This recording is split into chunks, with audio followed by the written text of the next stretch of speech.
The Alpha's Dream, a werewolf romance audiobook of forbidden love and fated desires, broken heart fire. What would you do if the one person you were meant to love was gone forever? Can you ever heal from the heartbreak? Wolf-faced broken heart. Zale, the Alpha, is drowning in the aftermath of his mate's death. A once fierce and untouchable leader, now shattered by loss and rejection. For 3 years, he's lived with the aching emptiness of a life without her. But when a miracle stirs deep inside him, can he dare to believe that she might be alive after all? Or is this cruel fate playing with his heart again? Chapter 1. Kaylin. I growled as I heard a knock on my door. What? I asked, my voice rough with frustration. I was just seeing how you were doing, son, my dad said as he stepped into my office. I sighed and rubbed my face. I'm sorry. I think you should take a break, my dad suggested. I can't. I have a meeting with Alpha Grey next week. I need to get the treaty ready, I said as I flipped through the papers. I wasn't talking about that. He gave me a pointed look. I don't want to talk about it, I said, removing my reading glasses. Your mother and I are worried about you, and I think dash. I said that I'm fine. I growled as I slammed my hands on my desk. Not fine, my dad said, crossing his arms and looking at me with concern. He's got a point, my wolf, Cinder, said in a matter-of-fact tone. Shut it, I growled back. You need to talk about it, my dad said. I growled and looked away from him. What do you want me to say?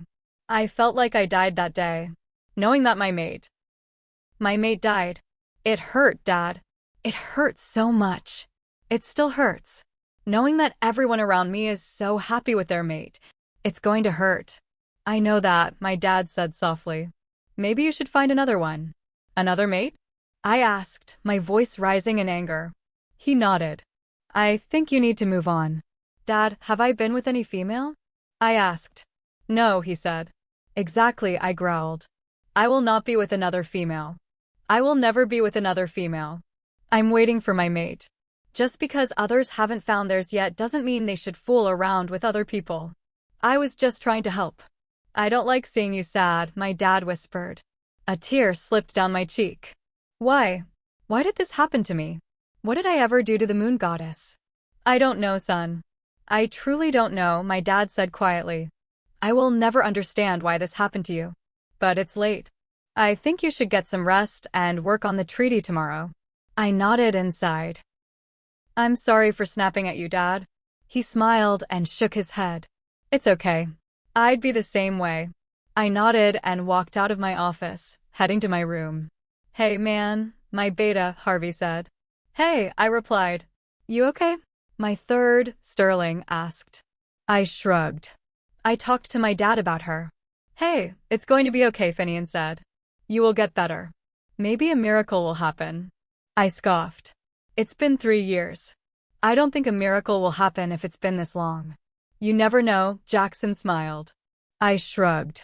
I'm going to bed. I'll talk to you guys tomorrow. Night, man. They called out. I slowly crawled into bed and pulled the covers up. I sighed and turned over on my side. Will a miracle happen? What's so bright? I groaned as I sat up in my bed. Who's there? I asked as the light began to fade. Why, it's me, silly. The lady laughed. Holy shit.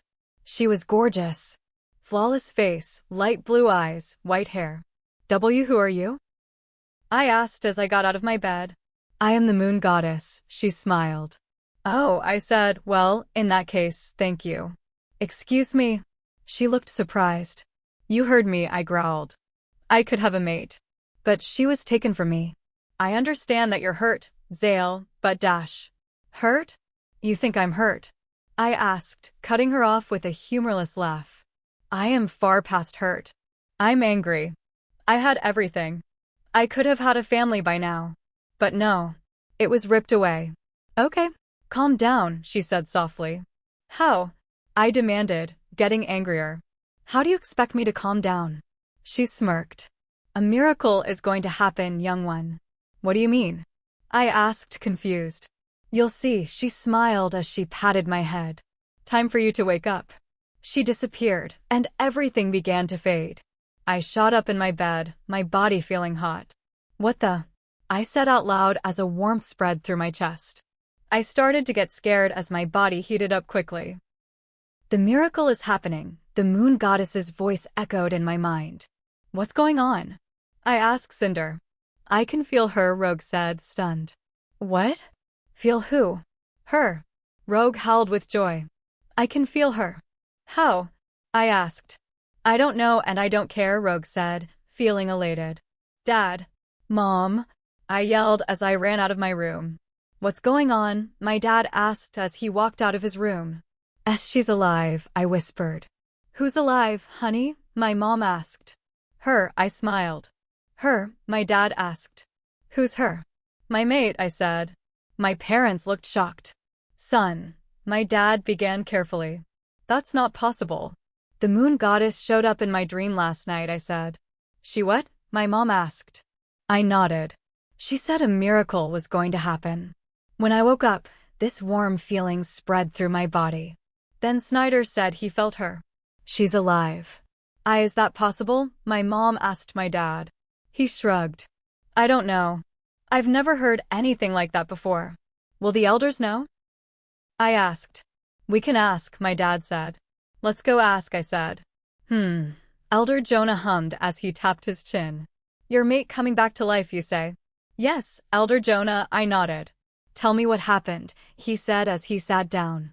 3 years ago, I felt something die inside of me, I started. He nodded. Yes. I remember that. You were so cold. No offense, Alpha. None taken, I laughed. Well, I knew something had happened to my mate. I read that a wolf can feel their mate die. That is correct. Something the moon goddess put in us. It's a blessing, but also a curse, being able to feel their mate's pain. Well, it felt like my heart shattered. I was cold and guarded since then, I explained. But the moon goddess visited my dream last night. As she did? Elder Jonah asked, surprised. That's rare for her to do so. What did she say? I excitedly shared what had happened just moments ago. Their eyes widened with wonder, curiosity, and disbelief. And the pain? Elder Jonah asked. Gone, I said. What do you think this means? My dad asked. It could mean many things. But I don't know if it's true, Elder Jonah said. If it is true, what could it mean? My mom asked. A possibility could be that your mate is alive or that you have a new mate, Elder Jonah explained. But I highly doubt that is the case. The more logical explanation is that the moon goddess finally took away your pain. Now you won't miss your mate anymore. But I don't want another mate. I want the one that is meant for me, I said, determined. Alpha, Elder Jonah sighed. I don't think she is alive or you got a new mate. You only get one mate. The moon goddess probably thought you suffered enough and finally took away the pain of losing your mate.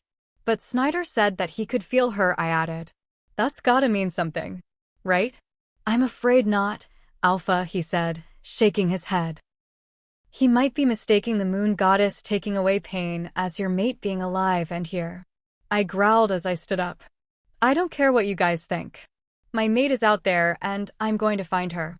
With one final growl, I slammed the door, stalked down the stairs, and headed outside. They don't understand, Snyder growled as I shifted. I shook my fur out and stretched before I sprinted for the woods. I need a run. Chapter 2. Casey. So how are you feeling? Thorn asked. Good. I smiled as we sat on top of a building. Are you sure? Thorn asked. You know you can tell me anything. I sighed as I looked out over the scenery. It's just weird, you know? I asked. He nodded. I do know. I still remember my first time. You never did tell me, I said. You told me that you would tell me when I was ready. You are ready now. I was waiting for you to finish training. Thorn smiled. I laughed. 3 years of training and now I'm finally ready to protect Earth. Yes, you are. He laughed. Okay. So, I was with my wife at the bank. We were getting money so I could buy Selena her toy. I still feel like it's all my fault. I forgot to get the money the other day, so we had to go get it. It's not your fault. It's never the person's fault. I interrupted. I guess I'm glad that it was me and not her. He gave me a sad smile. We were next in line when it happened. Two guys barged in wearing masks. One had a gun and the other had a bat. I remember the one with the bat walking towards the cashier, demanding money. And the one with the gun? I asked. He locked eyes with my wife. Maximus' voice cracked. He raised the gun, and I thought I would lose her. That's when I pushed her aside and took the bullet instead. I would do anything for my wife. And risking my life to save hers is worth it. I would do it over and over again if it meant her living. That's when I heard the sirens. The cops rushed in and took the two guys away. I remember seeing her face show up in front of mine. She was yelling for me, but I couldn't hear her. And that's when God himself made an appearance. I smiled at Maximus' face. He looked so happy. He told me I was worthy to become a guardian angel. And I did. The angel said, looking at me, I can check on my wife every day and see how Selena is doing. Did they ever find out who did it? I asked. He nodded. Turns out it was her ex-husband and his brother. He was still mad that she divorced him. But he cheated on her. I said, how could he possibly be mad at that? Because some guys are stupid. Thorn laughed. I nodded. Got that right. He went to open his mouth, but he was cut off by a scream. Let's go, he said. I nodded, and we jumped off the building. I pushed my wings out, and I was gliding through the air. Do you see anything? Thorn asked as we both looked for the scream. I shook my head. No, I don't. Come on. Where are you at? Wait. I yelled as I saw the man, outlined in red, chasing a woman. There. Nice eye. Thorn smiled proudly. You want to do this one on your own? I smiled with a nod. Hell yeah, I do. Thorn laughed and nodded. You dive down. I'll watch from up here. Call if you need me. Will do, I said, determined as I dove for the man. I landed outside the alleyway. Please. The lady begged. Please don't hurt me. That's my cue. There you are. I laughed as I walked up to the demon and the lady. They both looked at me confused. Who are you? The lady asked. My name is Stacy. I'm sorry, Mississippi. Is my boyfriend causing problems? I asked. Boyfriend? The lady and the demon asked. Yes, silly. I laughed as I walked up to the demon. My boyfriend and I are heading to a costume party. Well, that's a very good costume, the lady said with a nervous laugh. I really thought he was going to hurt me. Well, he gets into character. I laughed. The demon went to speak, but I put my hand over his mouth. It was really nice to meet you, miss, but I think that my boyfriend and I need to head back to the party, I spoke up. All right. The lady nodded, still shivering in fear. I love your angel costume, by the way. Thank you. I smiled as she walked away. Well, more like ran out of the alley. You little fucker. The demon growled as he took my hand off his mouth. Yeah. I had an awful time. I think we need to break up. I sighed as I grabbed my silver dagger and stabbed him in the heart. Permanently. I took my dagger out and pushed him to the ground. He flipped me off before he turned to dust. Nicely done, Thorn said as he landed next to me. A good act, by the way. I laughed. Well, I felt bad for the lady. She was terrified. I wanted to make it seem less scary. But that seemed too easy. You did well, kid, and that was because he was a new demon. Recently added to the demon army. He didn't have much training. He smiled as he placed his hand on my shoulder. I think it's time to head in. Actually, I said as I looked up at him. I need to go do something real quick. Thorn gave me a knowing smile and nodded. Sure thing, Casey. Thank you, I said softly as I jumped up and flapped my wings. I soared through the sky looking for my house. Smiling when I spotted it, I flapped my wings faster and turned invisible right as I landed on the roof of my house. I miss her so much. I heard Sammy say. Me too. Timmy says. Do you think we will ever see her again? Sammy asked. My smile widened as I sat down by their window. We will, Timmy said sternly. I bet she is looking over us right now. If they only knew. What do you think she is doing right now? Sammy asked. Probably playing with Buster up in heaven. Timmy chuckled. I laughed. Of course, he would bring up Buster. You're right. She loved that dog. Sammy giggled. Who didn't? Timmy laughed. I heard Mom and Dad talking about visiting her grave.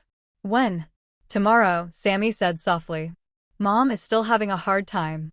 I know. So is Dad, but he is trying to be strong for Mom. Timmy added. I think Dad needs to let it out. What do you mean? Think about it, Sammy said as she got up. Dad never shows how much it hurts. He tries to act strong on the outside for all of us. I've only seen him cry a couple of times. But once he knows either you, me, or Mom is there, he stops. He always tries to act strong, but I can tell he's hurting on the outside. I think we should talk to him about it, Timmy suggested. We will tomorrow, Sammy said, yawning. We should probably sleep. Tomorrow is going to be a long day. Chapter 3. Casey. Casey? Thorne asked. Damn. What's up? I asked into my earpiece.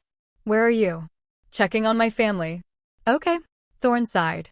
You need to hurry it up. I will, but this is the first time in 3 years that I have seen them, I stated. I know, just make it quick. Once I knew that Sammy and Timmy were sleeping, I quietly opened their window and crawled in. I smiled as they both let out little snores. They were always snorers. I've missed you two so much, I whispered sadly. I'll be right back. I made my way out of their room and walked down the hall to my parents' room. I opened the door and saw them both cuddled up, sleeping. I closed my eyes and went into their dreams. Mom? Of course, you would be reading outside. I looked over and saw my dad grilling. Those smell good. I smiled as I appeared next to him. Casey. My dad yelled as he dropped the spatula and pulled me into a hug. Carrie. My mom looked up and covered her mouth in shock. She then dropped her book and ran over to me. Casey. My mom cried as she hugged me. I missed you guys, I said as I felt a tear of mine fall down my cheek. I can't believe you're here. My dad whispered. Well, it is your dream. I laughed. That's good enough for me. How have you guys been? I asked as I pulled back. My mom sighed. We've been getting along. You guys do know that I'm always with you, right? My dad nodded. It's just not the same without you here. We miss you. I miss you too. But you guys can't stay sad forever. I smiled. You'll see me again. Elara misses you too. My mom spoke up. I took a shaky breath at hearing my best friend's name. How is she? I asked. Not good. My mom said. She misses you so much. She visits your grave every day. We see it all the time when we go. I sighed. I wish she would stop being sad. All of you guys need to stop being sad. Your brother and sister are taking it hard too. We pass their room and hear them talking about how much they miss you. My dad explained with a pained expression. Like I said, I'm with you guys every day. Don't forget that. I smiled as I gave them one last hug. It's almost morning. I will come visit again sometime. Laredo, don't go. My mom pleaded. I smiled as I wiped a tear away from her eye. I will come back, Mom. I promise. You can't get rid of me that easily. She slowly nodded and hugged me. We will always love you. My dad said as he hugged me tightly. I love you guys too. I smiled as I pulled back. And Dad, I've been watching. It's okay not to be strong sometimes. You can let your emotions out. You have this whole family. My dad nodded. I just want to be strong for them. And that's okay, I said as I wiped his tears too. But it's also okay to let your emotions show. You can lean on them too. My dad nodded. I smiled and kissed both of their cheeks. I will come back and visit again. They nodded and waved as I disappeared. I popped out of their dream and looked at them sleeping. I smiled as they both wore smiles. Time for the siblings. I walked out and slipped back into Sammy's and Timmy's room. Time to see what you guys are up to, I whispered. I smiled as I closed my eyes and went into their dreams. I opened my eyes and saw that I was sitting in a tree. Nice catch, Sammy. Timmy smiled. I looked up and watched them play catch. I smiled as Buster was rolling around in the grass. Nice throw, Timmy, I shouted as I jumped down from the tree. They both turned around and saw me. Buster shot up and ran towards me. Casey! They yelled. I laughed as Buster started to lick all over my face. Hey guys! I smiled as I sat up with Buster still in my lap. Oof. Sorry, Casey. Sammy and Timmy said, laughing as they got off of me. We just miss you, Sammy said as she and Timmy sat down next to me. I miss you guys too. I smiled as I wrapped my arms around them. How are you guys? Good. Timmy smiled. We are going to visit your grave in the morning. Ooh. I'll be excited to see you. I smiled as I kissed both of their heads. Why are you wearing that costume? Sammy asked as she pointed to my armor and wings. I laughed. It's not a costume. It's not. Sammy asked. Are you an angel? Timmy asked excitedly. I nodded. I'm a guardian angel. That is so cool. They yelled. Is that actual gold? Sammy asked as she touched it. I laughed and nodded. And actual silver. My sword, staff, and dagger are made out of silver. Can I see? Timmy asked. I nodded and stood up. I first took out my sword and dagger. That's awesome. They smiled. Where's your staff at? Sammy asked. I laughed and put my sword and dagger away. I reached behind me and pulled my staff out. Are those gems? Timmy asked, amazed. I nodded. A ruby and sapphire. It's so cool. Timmy smiled as I put it away. I want to tell you guys something, I said as they stood up. What's that? Sammy asked. I want you guys to know that I will always be here for you. Don't think for 1 second that I am not. I am watching over you guys every second of every day. I said sternly.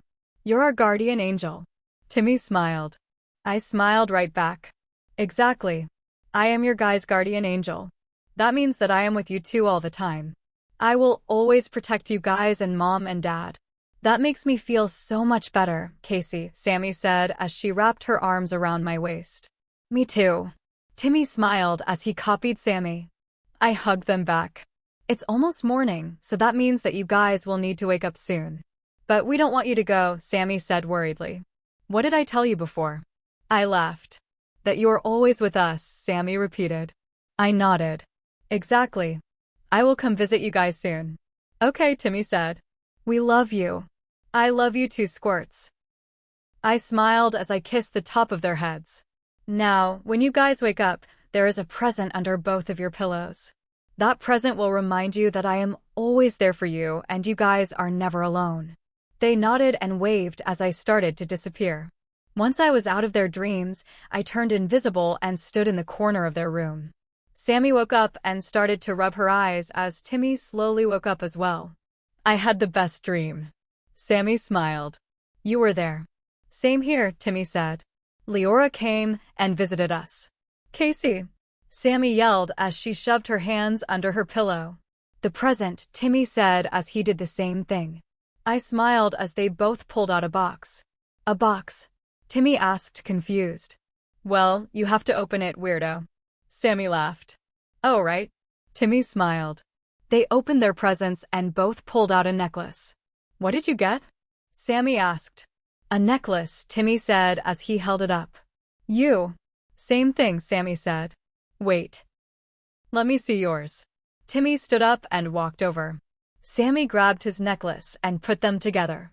We each got a wing. Sammy smiled. And when you put them together, it makes a full set. Casey. Timmy smiled as he put it on. Our guardian angel. She's always with us. Sammy smiled as she put on her necklace. I watched as they walked out of the room. Time to head back.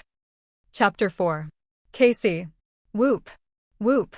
Kenward hollered as I showed up at the gates. Your first demon. Nicely done, dear. Talia smiled as she folded in her wings. I'm proud of you. She did excellently. Handled it like a pro. Thorn said as he proudly smiled at me. It was too easy though. I huffed. Kenward laughed. That's the Leora I know. Always looking for a challenge. Settle down, children, the big man laughed. I'm proud of you, Casey. Really? I asked as I looked up at the light. He smiled at me. I am. You will make an excellent guardian angel, my child. Your parents would be proud. I gave him a small smile. I hope so. Don't doubt yourself, young one. You did fantastic for your first demon. He said softly. Even if he was a new one. They still are very strong creatures and can't be taken lightly. They're manipulative, and you conquered that. She did a wonderful job. Talia smiled. Thank you, Alvar, I replied. Maximus, God called. Yes, sir? Thorn asked. I think Leora is ready to go on patrol with you four. Are really? I asked, shocked. That would be awesome. She's ready. God smiled as he walked away. All right then. We leave at dawn. Thorn smiled as he left for his room. Better get some sleep, Casey, Talia suggested. You're going to need your strength. Patrol is different. You might face some stronger demons and other creatures. And sometimes we walk around in our human form, so we look like regular people. But you have to be careful when you do that. I will, I said with a nod. Good night, dear, she said as she kissed the top of my head. You got this, kiddo, Kenward smirked as he rubbed my head. I playfully shoved his hand away and walked to my room. I closed the door and changed into my human form. With a sigh, I glanced at my mirror. Sometimes I miss my old life, being able to see my family and Haley. I miss it, I certainly couldn't deny that. But then I remember that I am an angel of God and that I'm protecting them. Great. Now I've just depressed myself. I huffed in annoyance at myself for doing so and turned away from the mirror, getting into my bed. Sleep is my favorite thing to do. Asterisk. Zale. Oh, come on, I growled as I continued to flip through the pages. Calm down, boy, Finian laughed as he took a sip of his coffee. Jackson frowned, looking up from his phone. What are you even looking for anyway? I took off my reading glasses and looked up at them. Anything that has to do with dead mates and then coming back to life. Jackson sighed. Zale, you aren't going to find anything like that. People don't come back to life. I growled and narrowed my eyes at him. Don't say shit like that. It's true. I'm afraid he's right, Finian said as he looked at me intently. People don't come back from the dead. Unless they come back as zombies. Now that would be fucking wicked, Jackson said excitedly. Finian and I both gave him a pointed look. It amazes me how you got the beta position. I teased. You and me both. Jackson laughed as he shoved his face full of pancakes.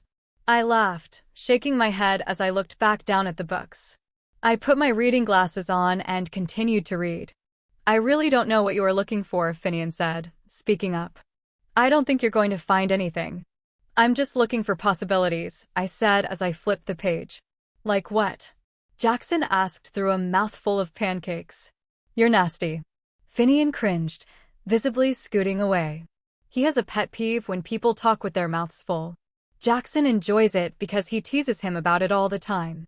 Currently, we sat at a diner that was on the northwest end of my pack territory, Jackson indulging in their famous six-stack of pancakes with bacon, and Finian munching on a few slices of toast and some eggs. Snyder had been pacing all morning, giving me little to no appetite. So while they indulged in my treat, I was sitting and nursing a cup of coffee while flipping through some books my dad had in his office. Anything, I guess, I replied to Harvey, shrugging as I skimmed the pages. Any possible way that my mate could be alive. Do you think reincarnation is a possibility? Jackson and Finian both looked at me like I was stupid. You have got to be joking, right? Finian asked. I shrugged. It was just an idea. That was the dumbest idea I have ever heard, Finian said as Jackson chuckled. Well, damn. I scoffed as I crossed it off the list. Jackson swallowed his food as he looked down at my list. Are you really making a list? I nodded. Yup. What if Elder Jonah was right? Finn suggested. What do you mean? I asked. He sighed. What if your mate didn't really come back alive or is even on this earth? What if the moon goddess took away your pain? Rogue could easily mistake that as your mate is alive. But the moon goddess said a miracle was going to happen. I defended. Exactly. She could have been talking about you not feeling pain anymore. I shook my head. I don't believe that. I think my mate is somewhere out there. I know what I felt. I continued to look through the pages. Maybe you need a break, Jackson said with a smile. What did you have in mind? I asked. I don't think I want to know. Finian laughed. Assholes. Jackson huffed. I was thinking we could go for a run. Let our wolves out. He's right, Finian said as he turned to face me. We haven't gone out on a run in a while. Not with us chasing rogues. I think it would be a good idea. I nodded with a smile. That sounds nice. Rogue likes it. Sweet. Let's go. Jackson cheered as he threw his money on the table. We all paid and headed out the door. Once we got to the edge of the forest, we quickly shifted. I sighed in content as I shook out my black fur. This feels nice, Rogue said. I stretched out and nodded. I agree. Ready? Jackson asked as he trotted over to Finian and me. Let's go. Finian nodded. Jackson howled and took off into the forest. Come on, losers. That ass. Finian growled as he ran after Harvey. I laughed and followed suit. This was actually a good idea, Harvey. I admitted. See. Jackson laughed. I have good ideas. Not all the time. Finian teased. Some of them are pretty scary. I gotta agree with Sterling. I added. Some of them you have to be stupid to go through with. I go through with them. Jackson defended. Exactly. I laughed as Jackson growled at me. Let's just keep running. Jackson huffed as he ran faster. Sounds good to me. I smiled as I chased him. Chapter 5. Zale. This run couldn't be any more perfect. Hey, Finian spoke up as he started to sit up. Did you hear that? Jackson and I sat up as we started to listen. Is there something over there? Jackson asked in confusion, also hearing the crunching of twigs and leaves. Maybe it was a deer or something. I think so, I said as I started to take steps toward the noise slowly. Keep quiet. I can't smell anything, Finian said as he started to get on guard. Me neither. Jackson growled quietly as he looked around. It's coming from over there, I said, nodding in the direction of the noise. We followed the noise and came around a tree. Is it up in the tree? Jackson asked. Get back, I said as I crouched behind a bush as the leaves started to rustle. Jackson and Finian got down on either side of me, and we saw a buck fall from the tree. Well, more like a mutilated buck. Holy shit, Jackson gasped as he jumped backwards. Oh, my goddess, Finian said quietly as a black figure jumped down from the tree. What is that? Jackson asked as he gulped. I don't know, I whispered quietly. But I definitely don't like it.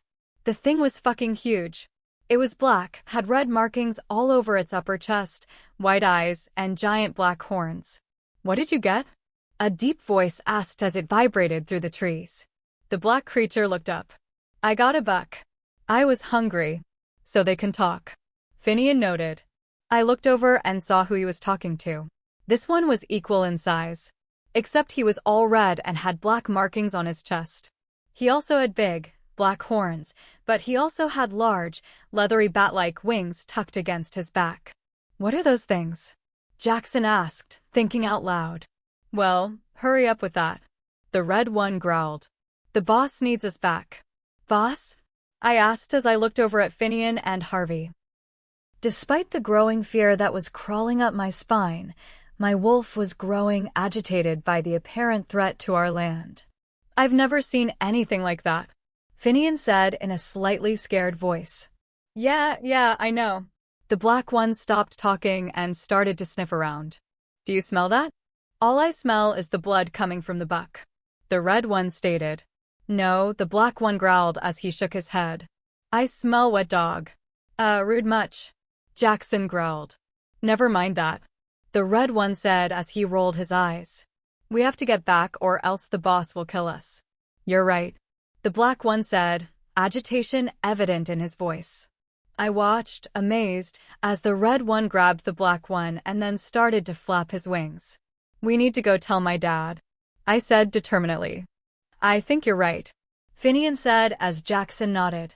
Casey, are you ready for your first patrol, kiddo? Kenward asked. I nodded frantically. Oh yeah, I am. I'm so excited. Actually, I'm way beyond excited. I think Leora and I will take the streets today. Talia smiled as she looked at me. What do you think? I smiled back and looked down at the city as we flew over it. I think that would be fun. Sweet. Thorn laughed. Kenward and I got the air above you guys then. There's an alleyway that we can change into, Talia said as she pointed down below. Let's make it quick. I nodded and followed her down. We tucked in our wings so we could go down faster. Remember, Talia whispered, and we landed quietly on the ground. We have to make it quick and then act like regular people. I nodded and turned invisible as I changed forms. Once the coast was clear, we turned visible again and walked out of the alleyway. You guys in position? Thorn asked through our earpieces. Yes, I said as Talia nodded at me. This is weird. What is? Talia asked as we started to walk down the sidewalk. I don't know, I said with a shrug. I guess just walking down my old streets. It's been 3 years. Talia nodded. You'll get used to it, Casey. It was weird for me too. It was. I asked. Okay, good. At least I'm not the only one. She nodded. I wasn't ready to feel all the emotions that I would get. I passed my house on my first patrol. I broke down crying. Thorn told me that it would get easier. It does, but you still feel sadness. That part will never go away. I'm glad that I met him. He's been a real help. He has. Talia agreed. So I have a question, I said. What's up? Talia asked as we started to cross the street. When I killed my first demon, Thorn said that he was a new one. I explained as I thought about it. How can he tell? I was wondering when you were going to ask that. Talia laughed. Demons have horns. The one I killed didn't. I spoke in confusion. Exactly. Talia nodded. Demons that have horns are the older and more powerful ones. If a demon doesn't have horns, then he is a new recruit. So their strength is measured by how big their horns are? I asked, trying to grasp the idea. Talia nodded with a smile. The bigger the horns, the more powerful they are. I looked forward and nodded to myself.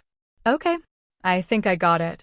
And you already know how to tell if it's a demon or a human, right? I nodded and smiled. If it's a demon, they are outlined in red, and if it's a person, they are outlined in gold. Very good, Talia said with a proud smile. I'm impressed. You catch on quick. I laughed. Thank you. My parents always said that I was a fast learner. They're right, Talia said. Guys, Thorn yelled. What's up? I asked as I touched my earpiece. 2 flying our way. Well, one is flying. The other is hitching a ride. Kenward explained. Send him down here, Talia said as she looked up. We'll take care of him. Roger that, Kenward said. How long do you think it'll dash? Fuck, that hurt. A deep voice grunted. Never mind. Talia laughed as we ran towards the voice. That person is going to be so mad, I stated as the demon crawled off the car that he had just landed on. The demon growled and brushed off his clothes. It's even uglier up close, Talia smirked as the demon stopped brushing his clothes and looked up. The demon growled at us. Buzz off, brats. No can do ugly. I smiled as he narrowed his eyes at me. You're going down. The demon looked confused for a second before a look of recognition ran across his face. He chuckled to himself. Angels. Should have known. Got that right. Talia smirked as she charged him. I cringed as I watched them go through a building wall. Kinda cool. Kinda looked like it hurt. I said to myself as I ran after them. Damn little lady. The demon groaned as he stood up. You got some punch. I'll admit. Kind of impressed. Thank you. Talia bowed before she changed back to her normal form. Ready, Casey? Ready, I smirked as I changed back as well. Huh. The demon said as he looked me up and down. You got a younger angel with you. Yes, I do. And she can kick ass. Talia smirked. I smiled as I ran up to the demon and punched his gut. Shit. He grunted as he bent over. I grabbed his head and slammed it on my knee. Right as he was about to fall, I drove my foot into his throat, sending him flying back into the next wall. Nicely done, Talia said as she ran up to me. Watch out. I looked back and saw the demon get up and brush himself off. It barely put a dent in him. I thought to myself. He cracked his neck and rolled his shoulders. That was cute. He teased.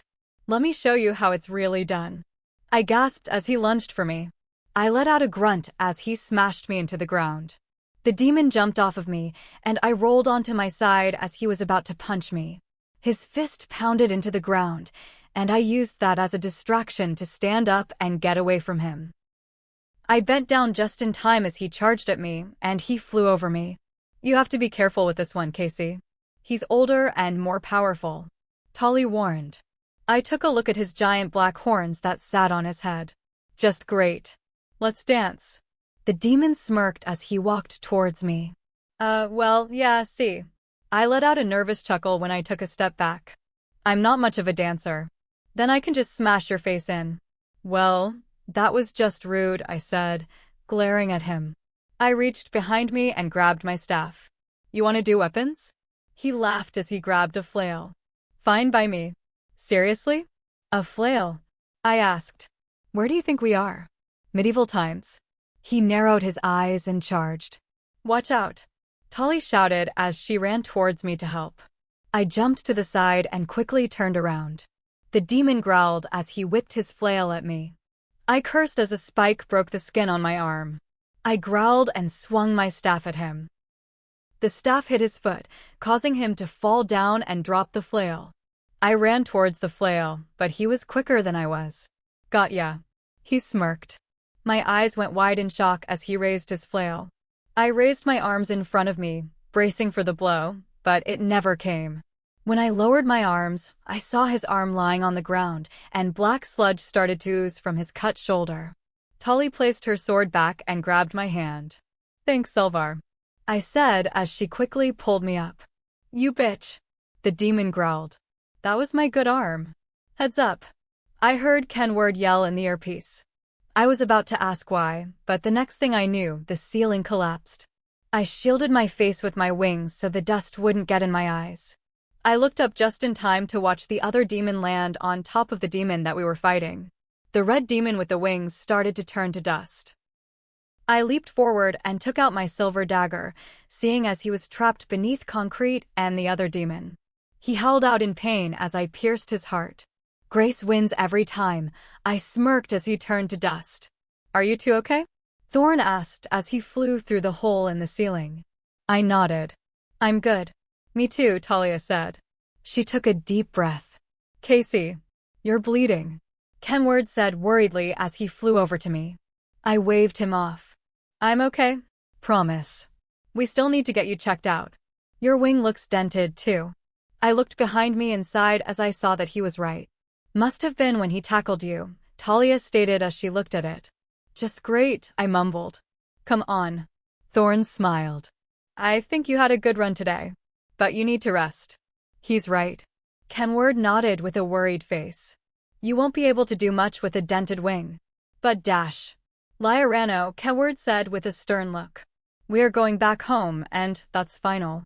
I sighed and nodded. I guess there is no point in fighting with them. They would win. I'll give you a ride, Thorn said as he picked me up. Thank you, I said gratefully. No problem. Thorn smiled. I'm glad I have Maximus. He's like another dad to me. When everyone was ready, they all jumped and flapped their wings. Since when do demons have wings? I asked. I was never taught that when I was training. They don't, Kenward said as he looked over at me. Then how did that one get wings? I asked, worried. I don't know. Talia spoke up as she looked deep in thought. They might be evolving. Or is Rayleigh's doing something, Kenward said with narrowed eyes. Well, either way, we have to tell God. He's not going to like this one bit. Thorn mentioned, as everyone else, nodding, it's great. Flying demons. What's next? It's okay to tell the truth, huh? You won't hurt my feelings. I've never written anything like this before, so let's see how this is going to turn out, Elmo. Keep the votes and comments a-comin'. Chapter 6. Casey.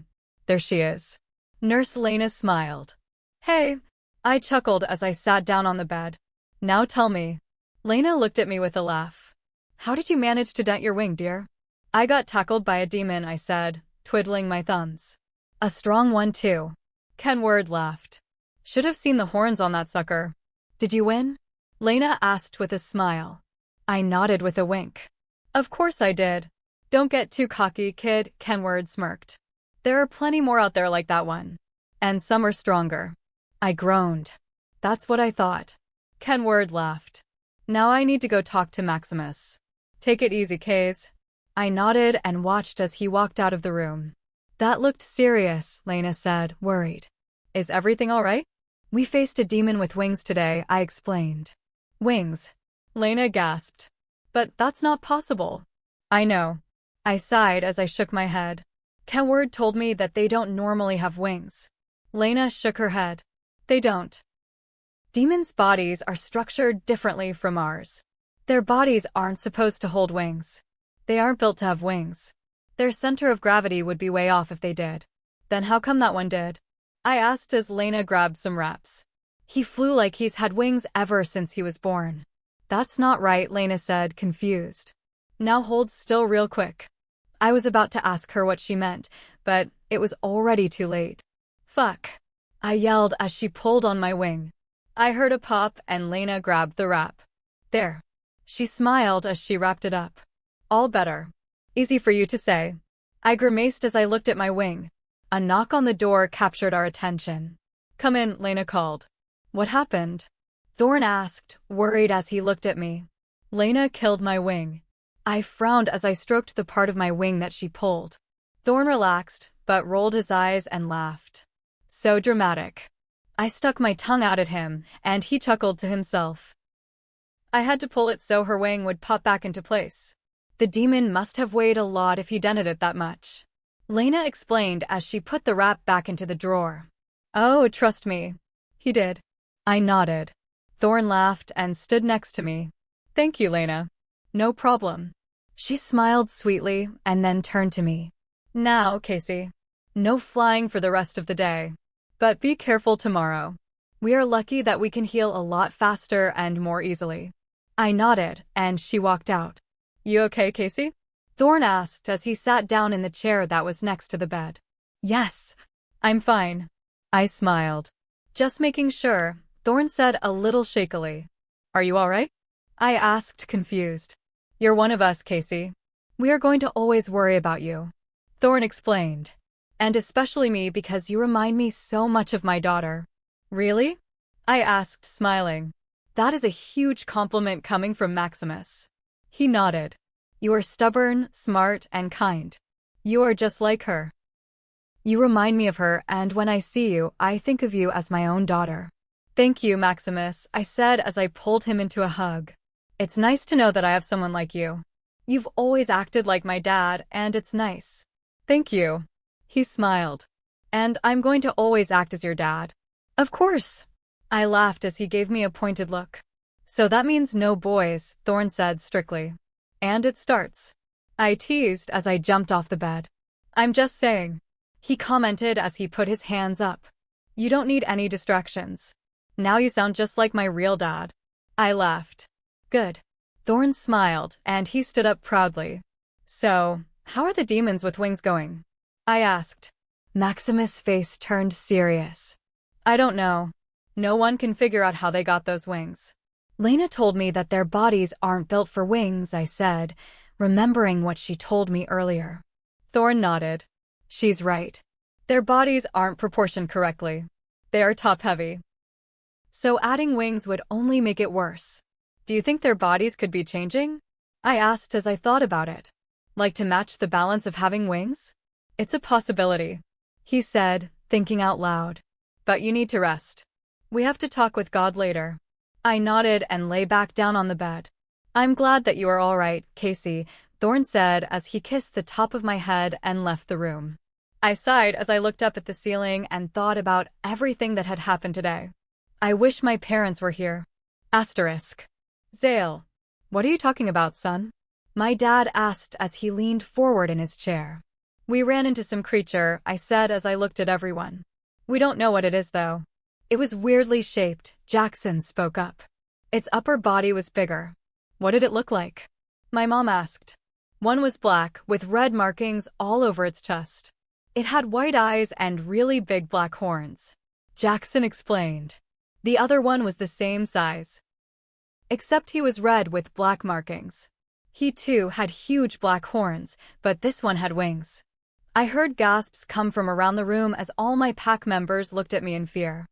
I've never heard of such a thing, Elder Jonah said. Have you? Elder Ken shook his head. No, I haven't. This is all new to me. Great. Even our oldest elders have never heard of it, Rogue said. My dad sighed as he rubbed his forehead. What else happened? They have a great sense of smell, just like us. One of them could smell us. I added. They are very strong from the way that they look and can obviously fly. They can smell like we can? Elder Ken asked. I nodded. Where are you going with this? Elder Jonah asked. Do you have an idea of what it can possibly be? Elder Lois asked quietly. I really don't know. Elder Ken admitted as he faced her. But I think I might have heard something about this before. Like what? Finian asked, confused. Back when I was your age, my parents would tell me stories about some mysterious creature. Elder Ken explained.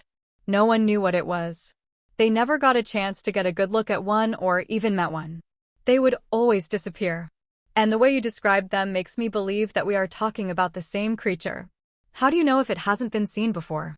I asked. I don't remember who it was, but someone claimed that they got a glance of it. They described it as big, black with a little red, and what looked like horns on top of its head. They must be powerful if they have been around for that long. A member said as he cradled his daughter. Okay, this is what we are going to do. I said, speaking up. I want all the elders researching. Elder Ken, if you remember even the tiniest bit, that will help us in the long run. Elder Ken nodded along with the others. I want a curfew, I added. No going out in the forest after dark. Once it turns dark, everyone is required to stay in the open. Stay by the buildings and lights. I want all the children to return to their houses by 8 o'clock. No objections. We are also upping our training, Finian added. I want all the warriors to train harder. I agree, I replied to Sterling's comment. If these creatures have truly been around this long, then they are going to be strong. They looked pretty strong when we saw them. I don't want to take any chances. I am the alpha. And that means that it's my job to protect my back no matter the costs, and I plan on doing just that. My dad smiled proudly at me. I think that is a good idea, son. I nodded and looked back out at my members. Meeting dismissed. I want everyone to stay inside tonight. Lock all the doors and windows. We will talk more about this tomorrow. I heard a bunch of yes, alphas as everyone got up to leave. I think the curfew was a great idea, Zale. My mom smiled as she walked up to me with Dad. I just hope it's enough, I stated worriedly. Those things were huge. I don't want them anywhere near my pack.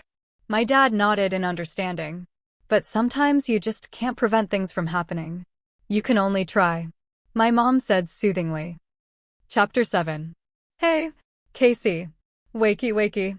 Kenward yelled as he pounded on my door. I groaned as I pulled my pillow over my head. Casey, Kenward sang. Stop singing. I shouted as I clutched the pillow tighter. You're gonna make my ears bleed. Well, that was just plain rude. Kenward huffed as he opened my door. What do you want? I growled out from under my pillow. I huffed in annoyance as he ripped the pillow off my head. Time for patrol. He smiled innocently, as if he wasn't annoying the hell out of me. I'm gonna kill you. I threatened as I sat up. Just. You. Wait. You can't. He smirked with a wink. We are immortal. Yeah? So are demons until you stab them in the heart with silver. I remarked, matching his smirk. Kenward narrowed his eyes at me and scoffed. Just get ready. I rolled my eyes and got up from my bed. After a couple of minutes of getting ready, I was walking out the door. Ready? Talia asked with a smile. She is such a sweet lady, I thought to myself. Well, when she's not pissed off. I nodded and we walked out of the building. So, what are we going to do today? I asked as Thorn talked to the angel that opened the golden gates. More patrolling, Thorn answered. No, I drawled out with blunt sarcasm. Really? I didn't know that. Thorn rolled his eyes. Yes, but we are going on the other side of town today. I gulped and jumped down as my wings expanded. Maybe we'll see the park where I used to take Sammy and Timmy. How are you feeling? Talia asked. Good. I smiled. My wing was completely healed when I woke up this morning. Gotta loves fast healing, huh? Talia winked. I nodded. It comes in handy. We walked for about an hour before Kenward and Thorn walked out of an alley. Shit. Talia screamed as Kenward spooked her. Guys. Why you should have seen your face, Kenward said between laughs. Talia glared at him, and Kenward sobered up mighty quick. That's what I thought. Talia scoffed as she continued to walk. What are you guys doing down here? I asked as we all followed Avar. We need to find a secluded place to talk. I just got word from Lena about the demons. Thorn's voice was low and serious. There's a park not too far from here, Talia said. And she was right. We had to walk another block before we came up to a small park. I froze as I saw Zering Park on the sign. What's wrong? Kenward asked as he placed a hand on my shoulder. I sighed. This was the park that my parents took me and my siblings to every weekend. We can go find a different place if you want, Talia suggested. I shook my head. No, it's fine. Better get used to this feeling sooner than later. I shrugged off Kenward's hand and walked towards a giant oak tree that was near a bench. As Kenward, Alvar, and Thorn sat on the bench, I hopped up on a branch and leaned against the trunk of the tree with my eyes closed and my hands behind my head. Over here, Timmy. I heard a girl's voice. My eyes popped open and I swiveled on the branch. I smiled as I saw my parents with Sammy and Timmy. How did I not see them? Nice throw, Mom said proudly as she clapped. I chuckled as I saw Sammy throw with her tongue sticking out. She always did that when she was concentrating. I clapped slightly as Timmy caught the ball. Why are you clapping? Thorn asked, laughing. I looked down, and they were all staring at me. I chuckled and pointed towards my family. The twins are Sammy and Timmy. They're my brother and sister. And the lady in the red shirt is my mom, and the man in the white sock shirt is my dad. They look like a loving family. Talia smiled. I nodded as I continued to watch them throw the ball. They are. Do you miss them? Kenward asked quietly. Every day. I smiled sadly. But I would do that all over again. Just knowing that they get to have a life and grow old is enough. It makes me happy. Sammy? Mom asked as she walked up to her. Where did you get that necklace? Leora gave them to us. Sammy smiled as Timmy and she showed Mom. What? My dad asked, shocked. She must have left them for us before she died, and we just didn't find them until now, Timmy answered. There to remind us that she is our guardian angel and that she is always watching over us. My mom smiled as she quickly wiped a tear away and hugged them both. You two are right. Leora is always with us, no matter where we are. I wanted to give them something so that they never doubted that I wasn't here, I explained with a small smile. That was beautiful. Talia smiled. You are going to be a wonderful guardian angel. You think? I asked. Duh. Kenward laughed. You can kick ass and you are one of the kindest people that we know. I laughed and turned back to my family. I feel like a stalker, watching them from a tree where they can't see me and such. But it is my family after all. After watching them for about an hour, they started to pack up. My shoulders slumped when I saw them start to walk away. Wait, Sammy shouted as she pulled her hand out of Mom's. I forgot my glove. Okay, hurry up. Mom smiled as Sammy took off in my direction. Shit, I whispered as I turned invisible. Here you are. Talia smiled as she jumped up off the bench and picked up Sammy's glove. Sammy smiled and took the glove. Thank you, miss. No problem, sweetie. Talia smiled back. Sammy turned around, but then froze. She turned back around and looked Talia up and down. Is everything okay? Talia asked, confused. No, it's nothing. Sammy shook her head and smiled. There's just something about you. She can be crazy. Kenward joked with a wink. Kenward, Talia said, deadly. Sammy covered her mouth and giggled. I need to go. But thank you for picking up my glove. I smiled as her ponytail bounced as she ran. I turned invisible and jumped down from the tree when my family got in their car. She is so cute. Talia squealed. I nodded. I know. Come on, guys. We gotta go finish our patrol. Thorn stated as he stood up. Can we get ice cream? Kenworth asked as we walked down the sidewalk. Thorn gave him a weird look out of the corner of his eye. You know, sometimes I think you're 5 years old, not 30. So, it's ice cream. Kenworth laughed. There's a Dairy Queen 2 blocks over. I smiled. Yes!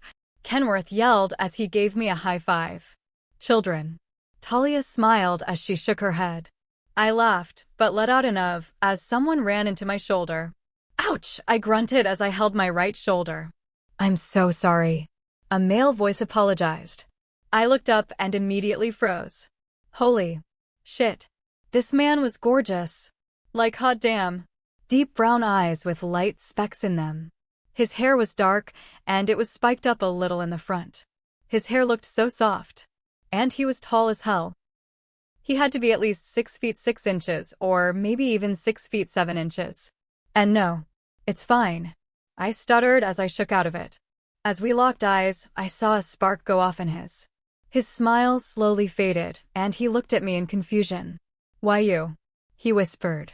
Let's go, Thorn said quickly as he grabbed my arm. Wait. The stranger yelled as he softly grabbed my other arm. I was spun around right into his chest. I gasped as I felt warmth spread through my body. Plus, he smelled good. Zale. The blonde said quietly. It sounded like a warning. Wait. This guy's name was Zale. That is a pretty hot name. Whoa, Casey. Get it together. Kaylin looked down at me in confusion and surprise. I squealed as I was ripped from his grasp. Thorn stood in front of me, his body rigid. Leave, Thorn said dangerously as he glared at Zale. Zale. Let's go. The one with light brown hair said sternly. Wait, Kaylin said as he looked back at me. But. Don't touch her, Kenworth said with narrowed eyes. Kaylin looked at me with a heartbroken expression, but then it turned to anger. Thorn matched his expression and stepped forward. You'd better turn around and walk away before I kick your ass. Kaylin kept his glare, but Blondie pulled him back. Let's go. Now. Blondie said sternly. Kaylin huffed, turned around, and walked away. I looked at his retreating figure, confused, but then that's when I smelled it. Come on, Kenworth said quickly as Thorn put me in between the two of them. Was that? My voice trailed off. A werewolf. Yes, Talia said in a serious voice. Why did you guys act like that, though? I asked, confused. All 3 of them were outlined in gold. I know, Thorn said from behind me. Werewolves don't know that angels exist, and neither do vampires. They only think that werewolves and vampires are the only supernatural creatures that walk the earth. And it has to stay that way. But we are angels. If someone believes in heaven, then they believe in angels. I said in a duh tone. Not like that, Kenworth said as he looked at me. They believe that angels just stay up in heaven and whatnot. They think we are just like the ones in the stories. White robes, small feathery wings, carrying a harp, that kind of stuff. They don't know anything about guardian angels and who we are. Oh, I said in a small voice. What was that all about back there then? I'm not sure. I feel like I've heard of that before, but I can't put my finger on it. Thorn said as he tried to think. Maybe he noticed she didn't have a scent, Talia suggested. Well, whatever it was, we can't let werewolves know that we are here, even if we look like humans. We can't have them suspicious. He's right. Kenworth nodded. We just need to finish patrol and get back up to heaven. I nodded and continued to walk. I need to be more careful then. Damn, I'm so weird, lol. Love you, faithful shifters. Chapter 8. Zale. I swear, if I'm late, someone is going to die, I growled, running through the park. Oh, calm your tits, Finian laughed. I wanted ice cream. We have ice cream at home, you know, Jackson said, rolling his eyes. True. But we are right next to a Dairy Queen. Finny defended. I rolled my eyes, getting slightly annoyed. Watch out, Jackson said quickly. I was about to ask what he was talking about, but I ran into someone. Ouch! A girl's voice grunted. Shit. I quickly spun around and looked at her. I'm so sorry. I apologized. I looked down at her and froze. Damn. She was absolutely breathtaking. She had long, wavy, dark brown hair and gorgeous gray eyes. This girl is so tiny, and it's so fucking adorable. And no, it's fine. She stuttered. We locked eyes, and that's what got me. It can't be. Rogue said quietly. Mate. She's alive. I felt my smile slowly slip. Why you? I whispered. Let's go. the older guy stated as he grabbed the girl's arm and started to pull her away. Wait, I said loudly as I softly grabbed her other arm. I might have pulled her a little too hard because she slammed into my chest. I froze as I felt the warmth spread through my body like wildfire. Is it her? It has to be. But I don't know how. Rogue replied, confused. I'm not picking up her scent. Rogue was right. She had no scent. Zale, Finian said quietly. She gasped as the older guy pulled her away from me and stood protectively in front of her. A father, maybe? He looked nothing like her, though. Now wait just a fucking moment. Rogue growled. Leave. The man said dangerously as he glared at me. I matched his glare and took a step towards him. Zale. Let's go. Jackson said sternly as he pulled me away. Wait, I said as he looked back at me. But don't touch her. The other man said with narrowed eyes.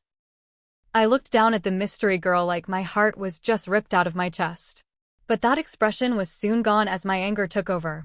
The older man matched my pissed-off face and stepped towards me. You'd better turn around and walk away before I kick your ass. Oh hell no. Rogue growled.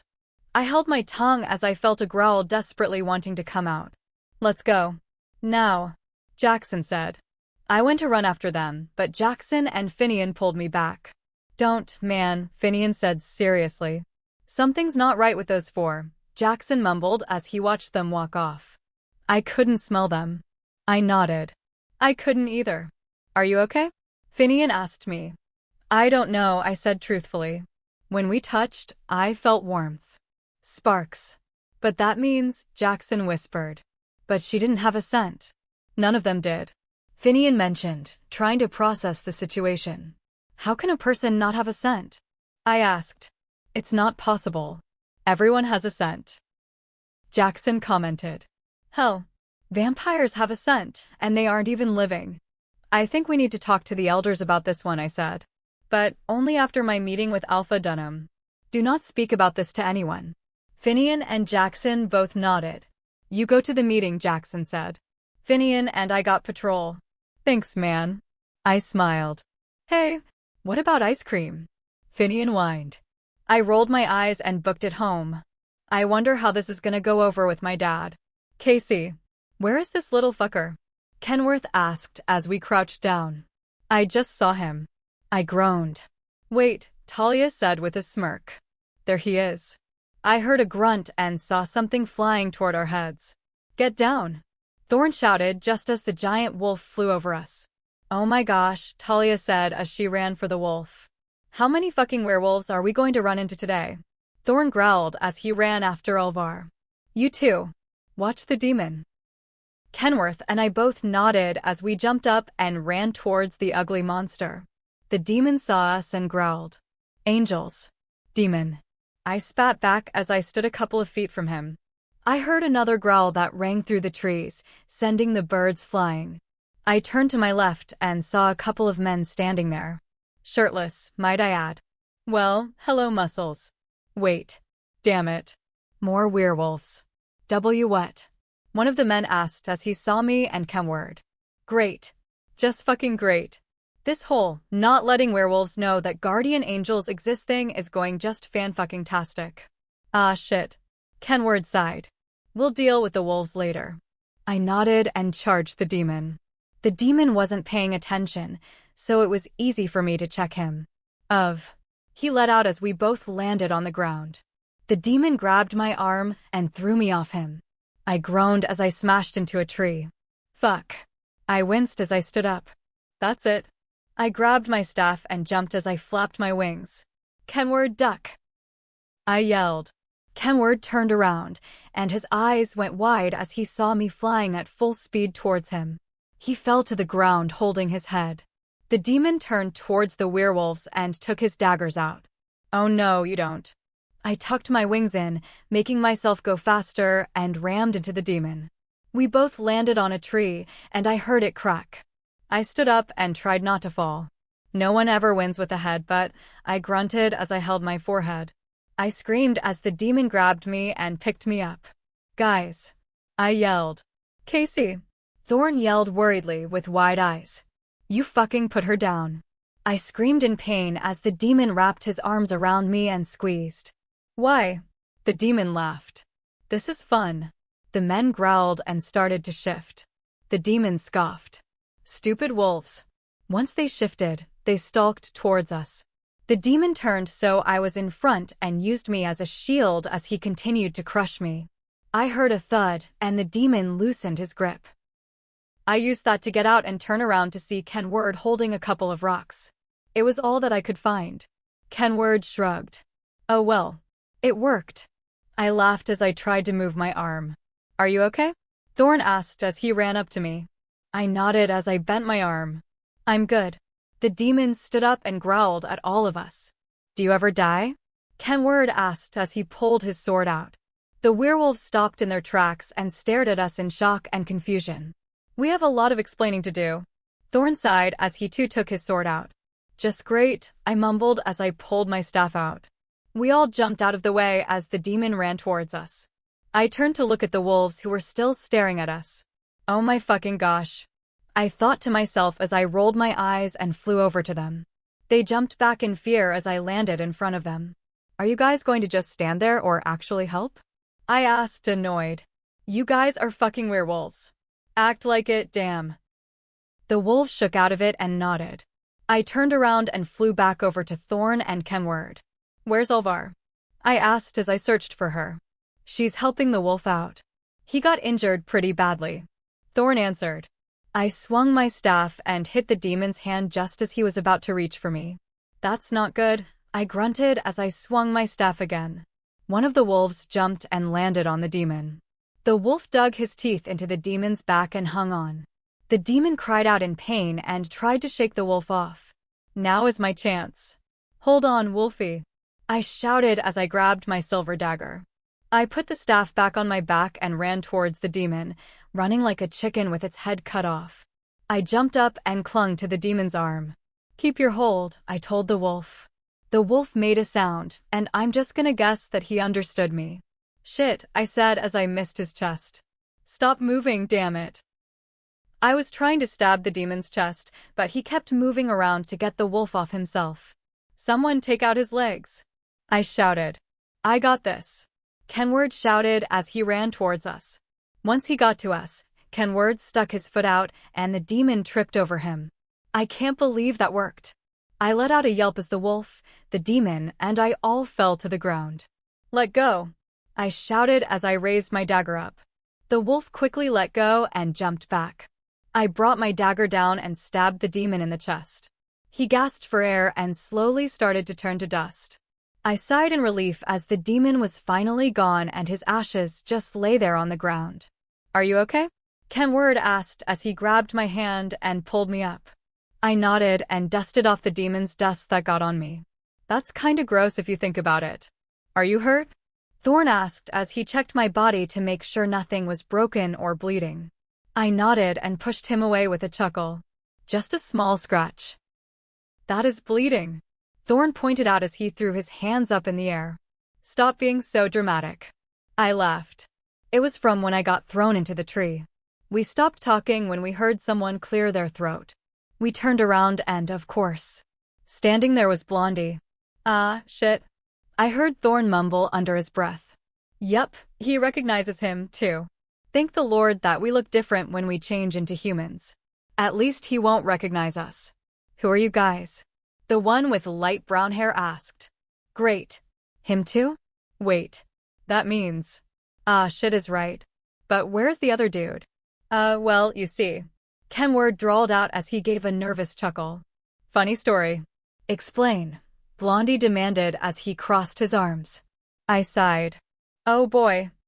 Chapter 9. Casey. The Alpha will be with us soon. Blondie said as we walked into Alpha's office. What are you guys? An older man asked as he stared us up and down. This guy is creeping me out. Doug. Some lady hissed as she smacked his arm. What? Doug asked. That's not how you speak to them. The lady said with a stern look, then turned to face me with a smile. My name is Cece. Please excuse my husband. I smiled back awkwardly and nodded. It's all right. What is going on? A deep voice asked. I gulped as I felt the familiar tingles go down my spine. Only one person has that voice, and I remember who it is. Thorn glared at Kaylin and scooted closer to me. Zale, Brownie said as he pointed to us. Kaylin stopped as his eyes widened. Holy shit. Zale, Doug yelled. I'm sorry, Dad. But do you not see what is standing in front of us? Kaylin asked, astonished. I crossed my arms and glared at him. We do have feelings, you know. Zale's eyes snapped to me, and they widened even more. Oh shit. How? Kalina Sked was confused. How could it be? Yes, son, Kenward said as he stepped forward. It's true. Are you guys? Blondie asked as his voice trailed off. Thorn nodded. Angels? Yes. How is that even possible? Doug asked. There is heaven and hell, Thorn explained. What we are about to tell you, you are not to say a word. Everyone who saw us is in this room, and we are going to keep it that way. Got it? Everyone nodded. Good. Kenward smiled as he rubbed his hands together. Story time. Thorn rolled his eyes. We are what you call angels. But more specifically, guardian angels. And no, we do not have the stereotypical white robes, small feathery wings, and harps. We have been around for millions of years, Kenward added. Our job is to protect Earth. Protect humans.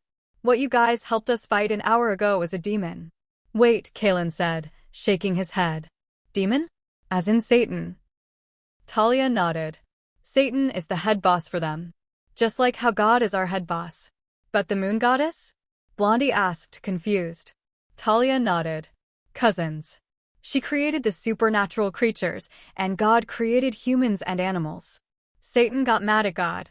He wanted to be just like him and have his fun. God disagreed because, of course, he knew what Satan was planning. But Satan went off on his own, and thus, demons were born. They are nasty creatures, destroying everything in their paths, Kenward added. But they're evolving. Evolving how? Kaylin asked, but he kept his eyes on me. Creepy. They didn't have wings before. Angels were the only ones with wings. Now they suddenly have wings. Thorn sighed. We don't know how, though. We think that Satan had something to do with it. Wait, Blondie said as he shook his head and looked at me. How did you know that we are werewolves? Angels and demons are the only ones who know about all the supernatural creatures. Vampires, witches, demons, and werewolves. I explained. No one else knows that angels and demons exist. It was supposed to stay like that. Not our fault. Brownie hissed. Harvey. Cece yelled. Finian started it. Harvey accused. Finian scoffed. Now at least I know their names. So how come we aren't allowed to know about you? Jackson asked, confused. Thorn sighed. I don't know the true reason. God just wanted it that way, and no one questioned it. So, what can you guys do? Finian asked, smiling as he sat down and rested his chin in his palms. I chuckled. I like this one. Fly, obviously. Kenward laughed. With some heightened senses and being able to turn invisible. No fucking way. Finian said, amazed. Kenward smirked and disappeared. Finian let out a yelp and frantically looked around for him. I laughed as Kenward said boo, causing Finian to jump about 10 feet in the air. That was not cool. Finian growled. Kenward winked. Hell yeah, it was. Children. Thorn chuckled. But all joking aside, you guys are the only ones who know about us, and it has to stay like that. No one else from your pack can know. We're being very serious about this. Doug nodded. Of course, sir. We won't tell anyone. Please. Call me Max. Thorn smiled. Doug smiled, and they shook hands. Oh. I'm Kenward. Kenward smiled. But you can call me Ken. Talia stepped forward. I'm Alvar. I love your name. Cece gushed as Talia smiled. I can tell that these two will become great friends. Kaylin looked over at me expectantly. Casey, I said out loud. Zale, he said as he shook my hand. I gasped silently as I felt sparks, and I quickly retracted my hand. Kaylin smiled as he stared at his hand. I have a question, Jackson said as he tapped his chin. Oh, good lord. Finian groaned. What's that? Thorn asked. Since you guys are angels, are you dead? Jackson asked. Kenward laughed and nodded. Yes. That is how God chose us to be angels. Really? Jackson asked. Now look who's interested. Finian teased. Yep, it's official. I like Sterling. He's funny. Jackson rolled his eyes. I'm curious. I have a serious question, Doug said. How do you kill demons? Silver, I answered quickly. Right to the chest. Everyone gasped. What? Talia asked, obviously confused, just like the rest of us. They're just like us, Kaylin said, shocked. Oh, trust me. You guys are nothing like demons. I said. Kaylin shook his head. No. Silver wounds us. It can even kill us too. Oh, I said, surprised. Did not know that. Demons are a little different, Thorn spoke up. Silver wounds them and slows them down. But for someone to kill them, you have to pierce their chests. Any other place will only slow them down. That's nice to know. Doug sighed. We've had a couple come on our land. What? Kenward asked, shocked. That got our attention. Doug nodded. We've never seen anything like them. They just popped up all of a sudden. That's not right, Talia said, confused as she looked at Maximus. I know. We have to let everyone back home know. He nodded. What exactly were they doing on your land? Hunting basically, Kaylin said as he looked between us. They were eating deer and other animals. Since when do demons pop up out of nowhere? I asked. That's not like them. They usually have a reason for showing up at the places that they do. They don't.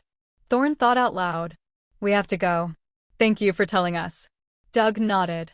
Of course. And your secret is safe. Come on, guys, Thorn said as he opened the window. Casey? Kaylin asked quietly. But I'm guessing Thorn heard it because of how hard he was glaring at Zale. Leora, let's go, Thorn said sternly. I looked over at Kaylin and sighed as I followed Maximus. Casey, Thorn demanded. I ran to the window and hopped up on the ledge. Zale, I said, causing his head to snap up. I'm glad that you're okay. I offered him a small smile, which he returned with an even bigger one. I laughed softly and jumped out the window, my wings stretching out. Wow. I heard them whisper breathlessly as they watched us fly. I know. I tend to have that effect on people. But that went better than expected. Chapter 10. Casey. I sighed as I looked up at the sky. It's 4 o'clock in the morning, and Thorn is gonna be furious once he realizes that I snuck out. I groaned at the thought. He is so gonna ground me. But I couldn't sleep. Thinking back to the meeting we had about the demons popping up on Zale's land. That is so weird. They don't just pop up, I whispered to myself. I stood up and started to pace on my old roof. There has to be a reason. But what would that be? Come on, Casey. Think, girl. After a couple of minutes, I groaned as I couldn't think of anything. You're dumbass, I mumbled as I smacked my forehead. You should be able to know what is going on. What kind of angel are you? I sighed as I looked down. Oh, that's right. A useless one. I sat back down on the roof and hugged my legs as I rested my chin on my knees. Why did he pick me? I'm not questioning his plans or anything, but seriously. What did he see that was so special in me? I'm one of the youngest guardian angels. Why didn't he put me with the rest of the young angels? The ones that just play in heaven. Kenworth would kill me if he heard me doubting myself. Talia would be reassuring me. And well, Maximus. Thorn would just kill me because I snuck out. I was about to jump off the roof and fly back home, but I got a bad sensation. I quickly backed up and tucked my wings in. As I slowly crawled and looked below on the ground, I grimaced as I saw a demon by my old front door. What the fuck is he doing here? I whispered to myself in anger. If he even thinks about touching my siblings, then I'm going to kill him. Well, I'm just gonna kill him in general for setting foot on my property. My parents. I gasped as I looked at the driveway and noticed that a blue Beetle was there instead. Whose car is that shit? What the hell is Alara doing here? I suddenly got extremely worried as the demon put his clay in the deadbolt and unlocked the door. He turned the knob, and that is when I snapped. No, you don't. I screamed as I tackled him. I picked him up and threw him across the street, and he hit a tree. The tree broke at the impact and fell on top of the ugly beast. As the demon tried to get up, I twirled around and closed the door. I looked back, and the demon shoved the tree off of him. He groaned. Pesky little angels, always getting in my way. Well, maybe you should stay in hell where you belong. I shot back. He smirked and dusted off his shoulder. Big attitude for such a small angel. I grinned my teeth and shot forward at him. His eyes went wide, and I slammed into his torso and sent him flying back. Before he could get up, I grabbed his foot and flung him into another tree. He growled as he rubbed his head. "You'll pay for that, you fucking little brat. Bring it on, hideous," I yelled. The demon growled and lunged at me. I quickly ducked down and brought out my sword. "You want to play?" He questioned as he brought out a sword himself. "Then let's play." I glared at him and flew towards him with my sword in front of me. He stopped my attack and pushed me with his sword. I groaned as I fell to the ground but rolled over right before he stabbed me. He pulled his sword out of the ground and ran towards me. I jumped up, flipped over him, and kicked his knees out from under him. As he was falling, I used that to my advantage to try and stab him. But the bastard kicked my hand, which caused my sword to fly out of it. "Shit," I cursed. "Tough luck." He smirked as he got up and ran towards my house. "No," I yelled. I ran over to my sword and picked it up before taking off towards my house. I flew faster as the demon kicked the door in. Once I got to my house, I ran inside and tackled the demon. "You fucker," I screamed as I punched him in the face. He growled and threw me off, causing me to fly into the TV. Well, shit. My dad really liked that. Oh well. I stood up, shook my head, and saw the demon leaning over Haley. I gasped as he ran his hand down her face. I yelled and flew towards him with my sword pointed forward. His eyes went big as my sword pierced through his chest. "Die, bitch." I growled as he sank to his knees and slowly turned to dust. I sighed in relief as I put my sword away and looked at the pile of dust that was starting to disappear. "Casey?" I heard a small whisper. My body tensed up as I heard Alara say call my name. Oh crap, this cannot be happening. Chapter 11. "Casey?" Alara whispered as she took a step toward me. "No. Haley." I smiled as I felt a tear slip out. "Casey!" Alara yelled as she ran towards me. She engulfed me in a hug and cried on my shoulder. "You're alive." Oh shit. I pulled back and looked at her. "Wait. How are you alive?" "The doctors said you were dead on impact," Leora started saying, but stopped when her eyes traveled to my wings. "Why you aren't alive?" "Are you?" I shook my head. "Hail Dash. What the hell is going on?" She screamed as more tears spilled from her eyes. "You are dead. Why are you standing right in front of me? And you have wings. That's not normal."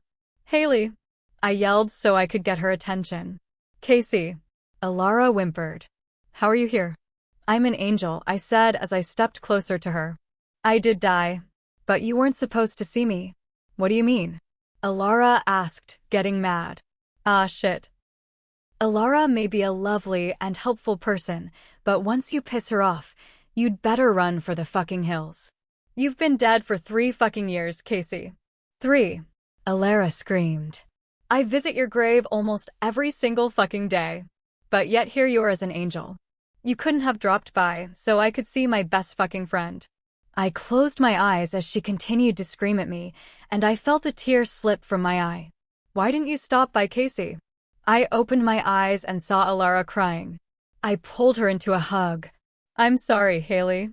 She pulled away and stared at me. "Why?" I let out a sigh. "I'm what you call a guardian angel.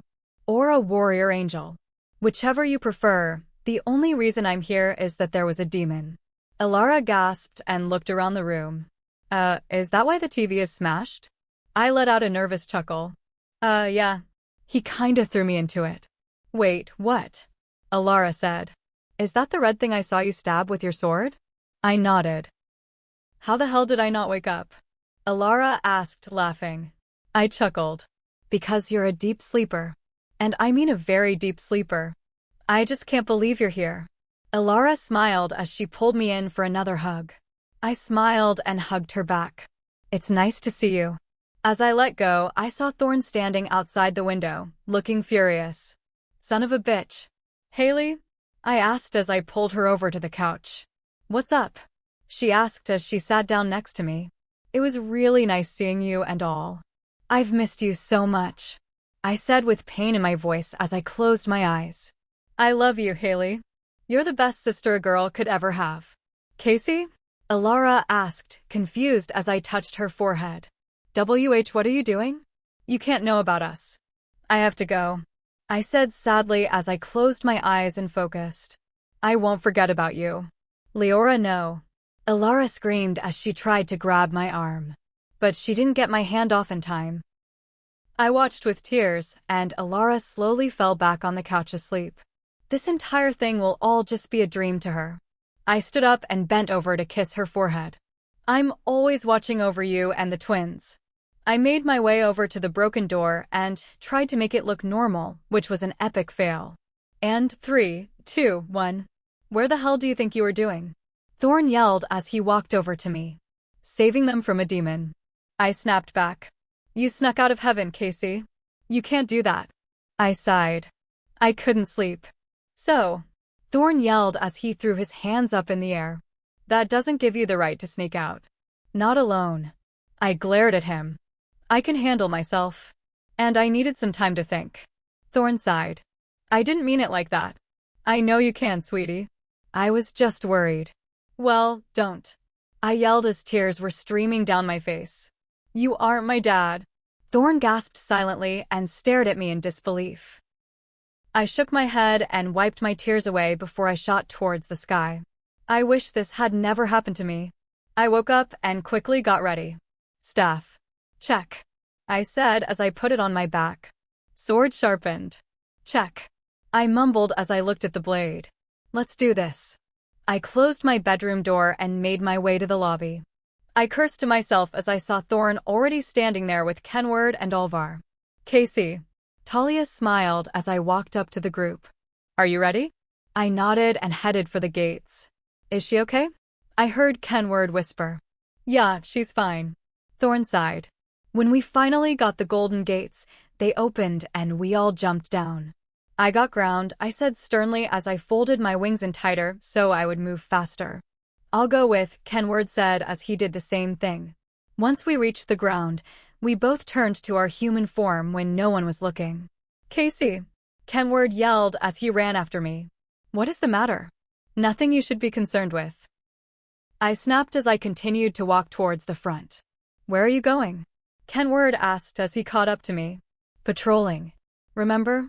I said as I looked up at him. Wait, Kenward said as he stopped in his tracks. We can't go this way. Why not? I asked as I continued walking. Thorn specifically told us not to go near Zale's territory. Really? I asked in sarcasm. I didn't know it was this way. Kalen has been on my mind. It's like I can't stop thinking about him. My brain keeps telling me to go see him. But I don't know why. Casey, Kenward yelled as I didn't stop walking. He doesn't have to know. I am not lying to him, Kenward said as he shivered at the thought of lying to Maximus. Don't blame him. I never said that. I just said that he doesn't have to know. I smiled. I turned invisible once I saw the wolves up ahead and jumped up in a tree. High enough where I could turn visible again, but they wouldn't be able to see me or know that I'm here. Kenward followed. Why did you come out here? Kenward asked in a quiet voice so they couldn't hear us. Is it because of Zale? I shrugged. I honestly don't know. I can't stop thinking about him. Ooh la la. Kenward laughed as he nudged me with his shoulder. Someone has a little crush. Shut up. I laughed as I continued to watch the wolves do whatever they were doing. I think they're training. I don't know what it is. I've never felt this way before. Kenward was about to say something, but stopped once a black wolf stopped training and sniffed the air. I could tell by the butterflies in my stomach that that was Zale. He shifted, and I squeaked as I covered my eyes. Kenward had to throw his hands over his mouth to stop himself from laughing so hard. What is it, Zale? A male voice asked. I peeked through my fingers and saw Finian walk up to Zale, which now had shorts on. Thank the Lord. Or was I sad that he put shorts on? What the fuck am I thinking? Oh my gosh. I'm an angel. I shouldn't be thinking like this. I don't know, Kalen said as he looked around. I feel warm. Like warm from the weather? Or warm as in when you saw that Leora girl, or Angel, or whatever you want to call her. Finian laughed. Like when I saw her, Kalen mumbled as he swiveled around in every direction, trying to find me. I don't know why I'm feeling like this. She's your mate, dude. Finian laughed. He's right. Jackson laughed as he walked up to them. You're gonna feel that way if you're around your mate. I feel that with Caitlin all the time. I know those guys. But I don't see her. Caitlin sighed sadly. Wait. I'm his what? Did he just say mate? I asked Kenward. Kenward gulped and looked away from me. Oh hell no. Chapter 12. Casey. Oh, she looks mad. What do you think happened? Her face is so red right now. Is she okay? I wouldn't want to be whoever made her this upset. Those were some of the conversations that I picked up as I marched through the hall. Turns out Thorn had to fly back to heaven because one of the other angels got a lead on a demon that showed up. But I didn't give a shit at the moment. I was on a mission to find Maximus. I shoved open the door that led to a conference room, and it bounced off the wall, making a loud crack sound. All heads shot up and looked in my direction. Leora, wait. Kenward yelled as he ran after me. I balled my fists up as I made eye contact with Maximus. Leora dear, Talia said softly as she walked up to me. We need to approach this calmly. What's going on? Thorn asked, confused as he walked my way. You motherfucker. I said lowly.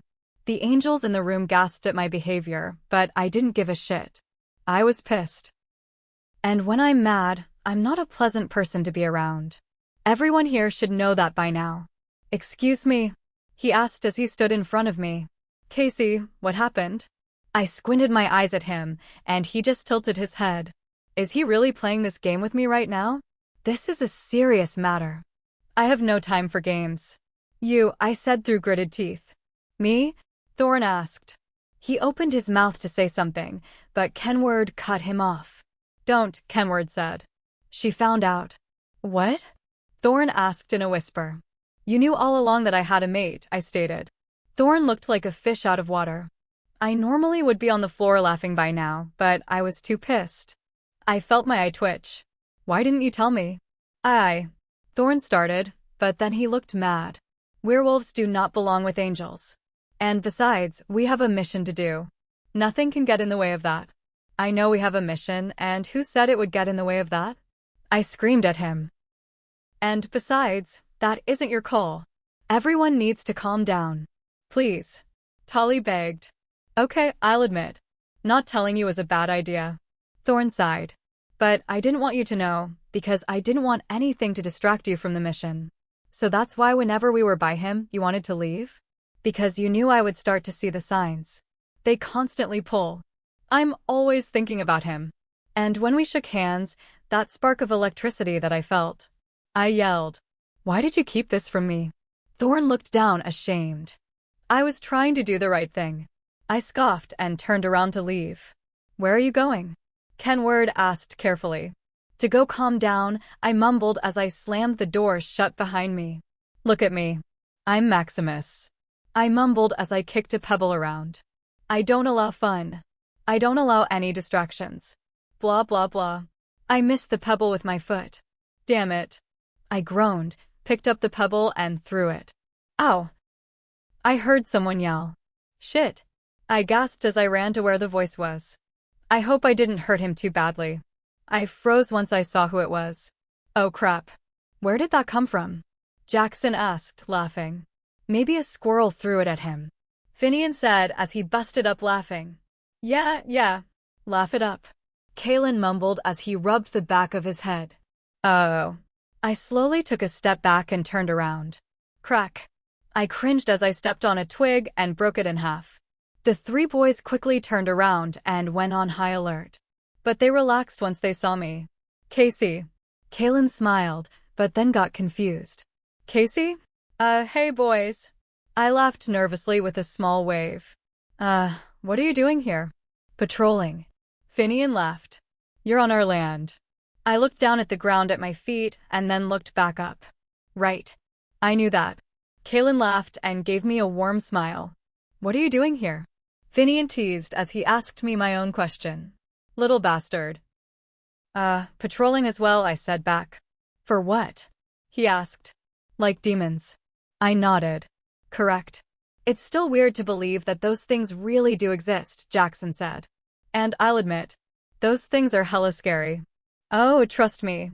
I know. I laughed. It's nice to see you again. Kaylin smiled. I looked over at Kaylin and I found myself smiling back. You too. Sterling. Jackson smiled. I think I heard my mom calling for us. Finian nodded. I think so too.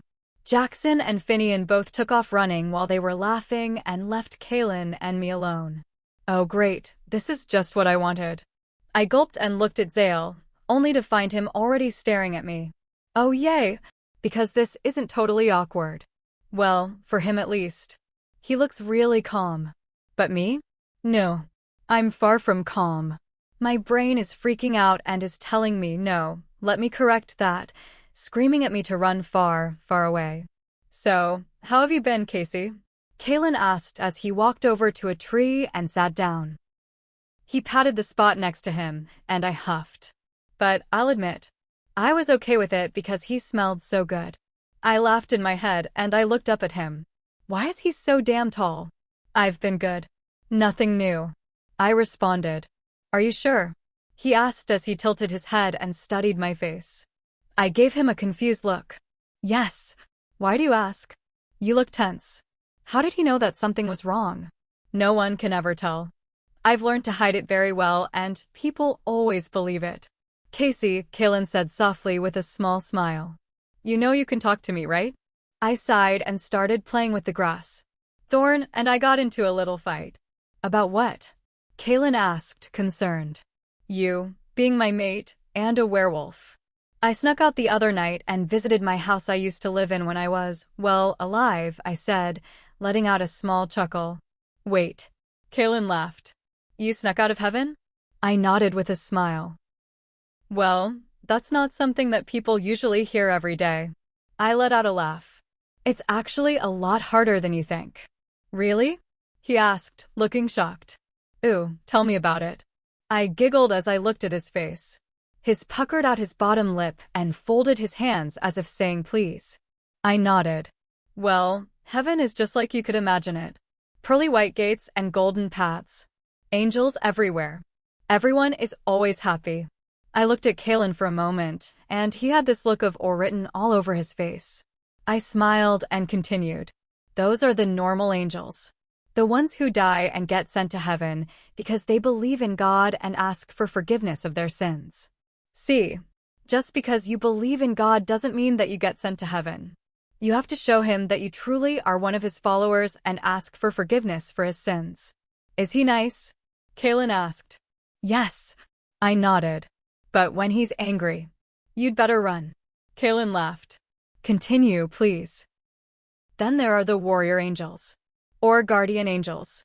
Whichever you prefer to call us. I shrugged. We are the ones who hold meetings and patrol Earth. But we can transform into a human. That form is the most recent version of us when we were alive, right before we died. But because we are angels now, that isn't our true form anymore. That is just a safety mechanism for when we take turns patrolling on Earth. We are also the ones who can directly speak to God. That's honestly really fascinating.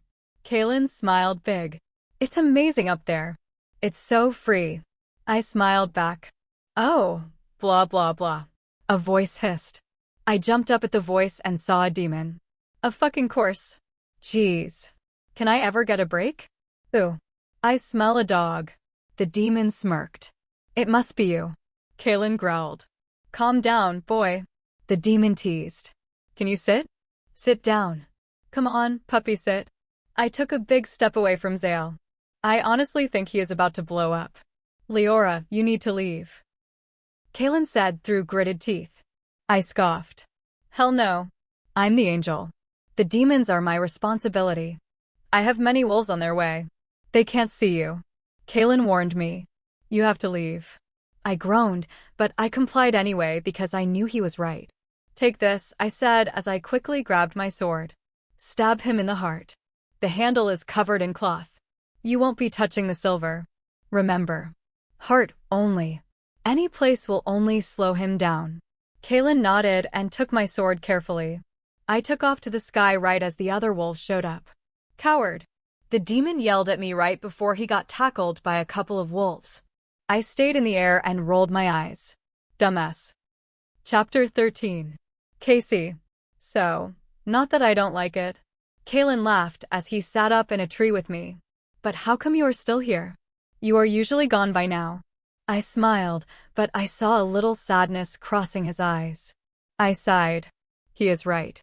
I'm usually long gone by now. I have been hanging out with him for over 2 hours. Plus the 30 minutes if you count the time before the demon showed up. Max and I still aren't on speaking terms right now. Kaelin nodded. That's right. I forgot about how you are a badass and snuck out of heaven. I laughed and nudged him with my shoulder. Oh, hush it, Wolfie. Hey now. Kaelin yelled as he tried to look serious. I shook my head. You have an awful poker face.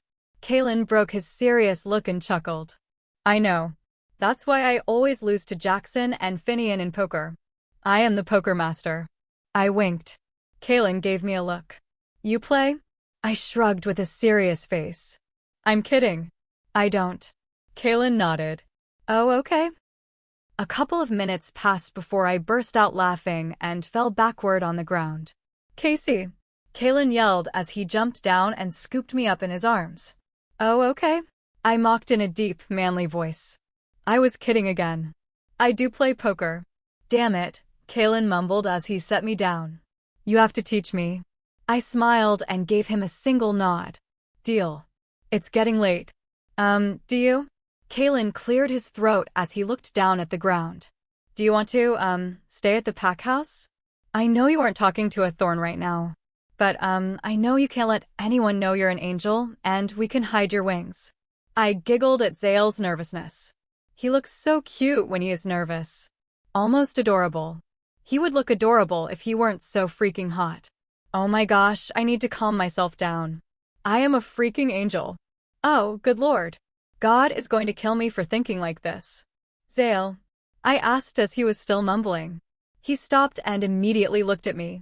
Thank you. That would be very nice of you. Kaelin gave me the biggest smile and softly grabbed my hand. Sweet. I have a guest room that is down the hall from my room. I nodded. Thank you. I don't want to face Max right now. I don't blame you. While he was still holding my hand, I quickly turned into my human form without him knowing. But that quickly changed when he looked at me and screamed. Holy fucking shit. What the hell? Kaelin asked as he dropped my hand and took a step back. What? I asked, trying to hide my laugh as I shrugged. Your pack members aren't supposed to know I'm an angel. I have 2 forms. Good fucking lord. Warn a guy next time, would you? Okay. This time, I can't hold it in anymore. I started laughing so hard that I had to hold my stomach. Oh my gosh, his face. It was priceless. He jumped back and started flapping his arms. He looked like he was trying to imitate a ninja. Yeah. Laugh it up. Kaelin growled as he continued to walk. Oh my gosh. That was priceless. I continued to laugh as I wiped a tear from my eye. Hey, wait up. Kaelin stopped walking, and I accidentally ran into his back. Warn a girl next time, would ya? I fired his words right back at him as I rubbed my nose. He turned around and studied me. Wait a minute. What? I asked, confused as I wiggled my nose around. Just have to make sure it's not broken. His back feels like a damn wall. Why do you look familiar? Kaelin asked quietly before his eyes got wide. Holy shit. Well, I can tell you. Shit is not holy one bit. What? I asked again. I met you before. He remembered. In town. I accidentally ran into your shoulder. That's why I felt those sparks. I was confused until I remembered that day. That was the day Ken Word wanted to go to Dairy Queen and get ice cream. I nodded. Sorry about not telling you about that. Part of the whole people can't know we exist thing? Kaelin asked, laughing as I nodded. I got ya. It's okay. I smiled and kept walking next to him. I love how Kaelin is so understanding. I'm pretty sure my feelings for him just increased by, well, a lot. This is scaring me. The walk to his pack house was surprisingly short. But damn, was the house huge. It honestly looks like it could be used for a hotel. Kalen smiled at me before he opened the door. I stepped in after him and saw that everyone was outlined in gold. Kalen, honey? Cece asked quietly as she looked around the corner. Who is this? Kalen was about to speak up, but I beat him. Hi, my name is Kate. I was taking a walk and got lost in the woods. A kind man told me about a hotel that his family owned. You must be his mother. Cece smiled widely as I walked up to her and shook her hand. Oh, it's very nice to meet you, Kate. Yes, this is our hotel. I laughed to myself as I watched her try to play along with this lie that I just made up. Cece? A male voice asked. I looked to my right and saw Doug standing there with Jackson and Sterling. Jackson and Finian both had shocked faces.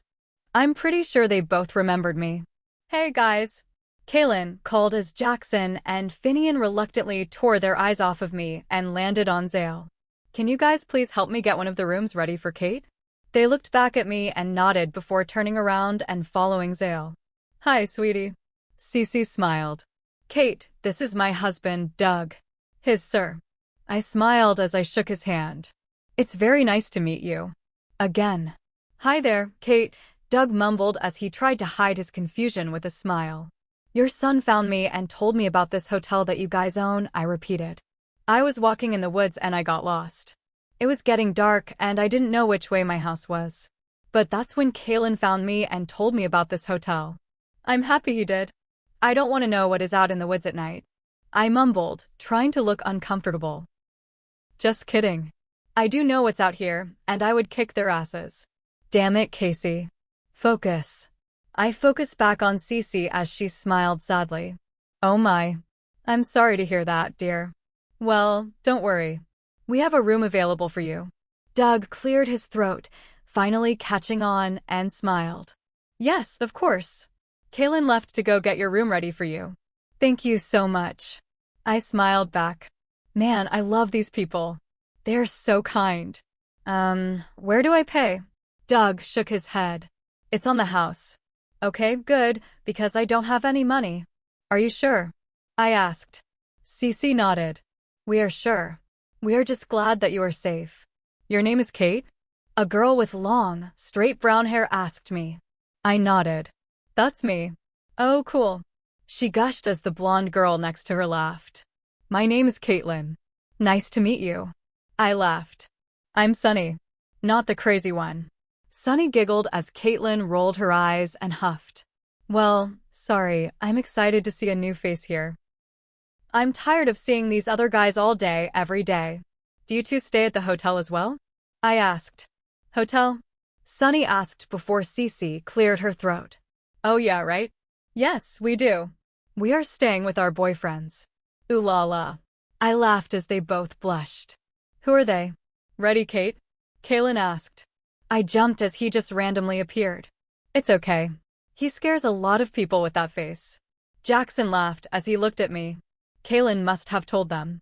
Because both he and Finian look a lot more comfortable, and they both keep giving me weird looks. Kind of like they know something I don't. Well, I guess they do know something. But I also know it. I laughed as Kalen rolled his eyes and crossed his arms. Be nice, babe. Caitlin chuckled as she smacked his arm. Kate, this is Harvey. My boyfriend. And that other weird-looking guy is my boyfriend, Sterling. Sunny smiled as she pointed to him. Hey now. Finian yelled as the girls laughed. I chuckled and waved at them. It's nice to know you guys. Come on. Kalen smiled. I'll show you to your room. I can grab some of my clothes for you since you don't have any. Caitlin offered. They might be a little long for you since you are shorter than I am, but other than that, they should fit.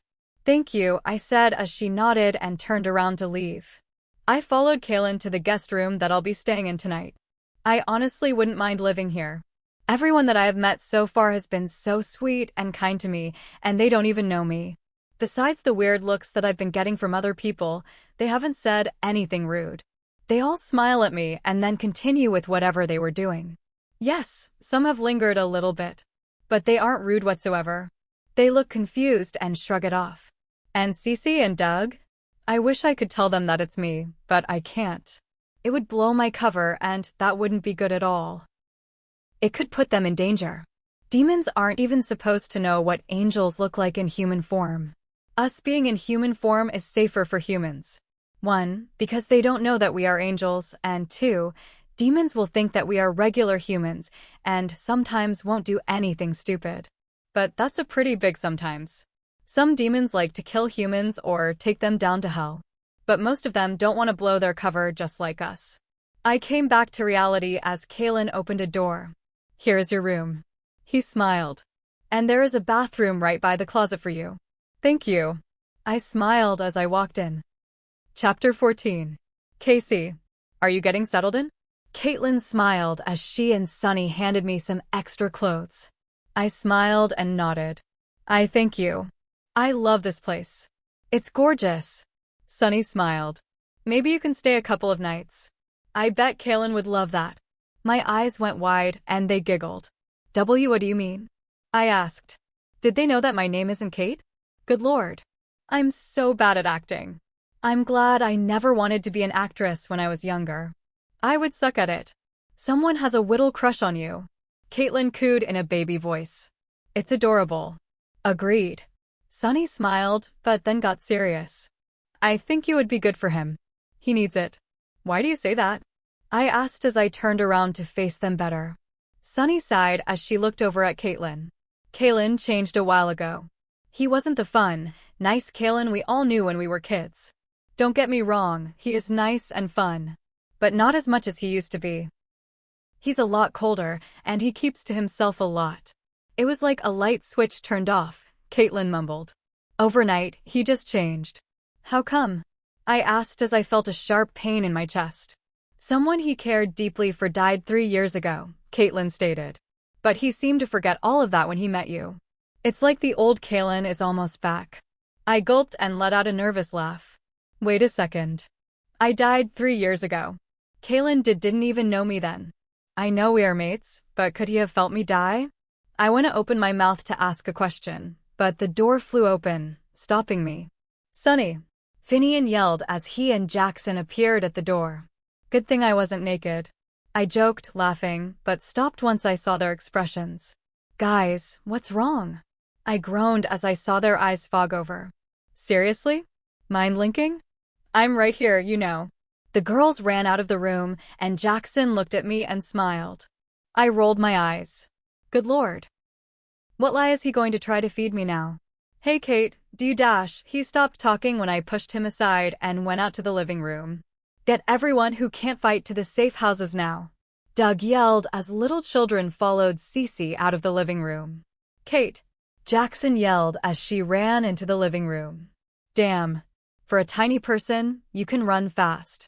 Doug whipped his head around and stared at me with giant eyes. Kate, what's going on? I asked, confused, as no one else paid any attention to me. Men and women were running outside, and children were running towards the back of the house.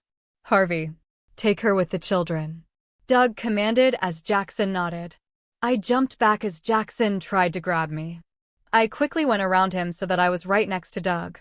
What is going on? You wouldn't understand. The children are all safe, Cece said, relieved as she ran towards Doug. Kate. Dad. I heard Zale's voice yell from outside. Zale, I whispered as I ran outside. Kate. Doug growled as he and Cece followed me outside. Son of a bitch. Jackson groaned as he, too, followed me outside. What are you doing, Casey? Kalen yelled as he ran up to me shirtless. Don't look. Don't look. Now is not the time, Casey. Casey? Doug asked. Who's Casey? I was about to ask Kalen what was going on, but I didn't have to. I saw the problem. Ah, how sweet. The demon snickered. Look who decided to show up. I rolled my eyes.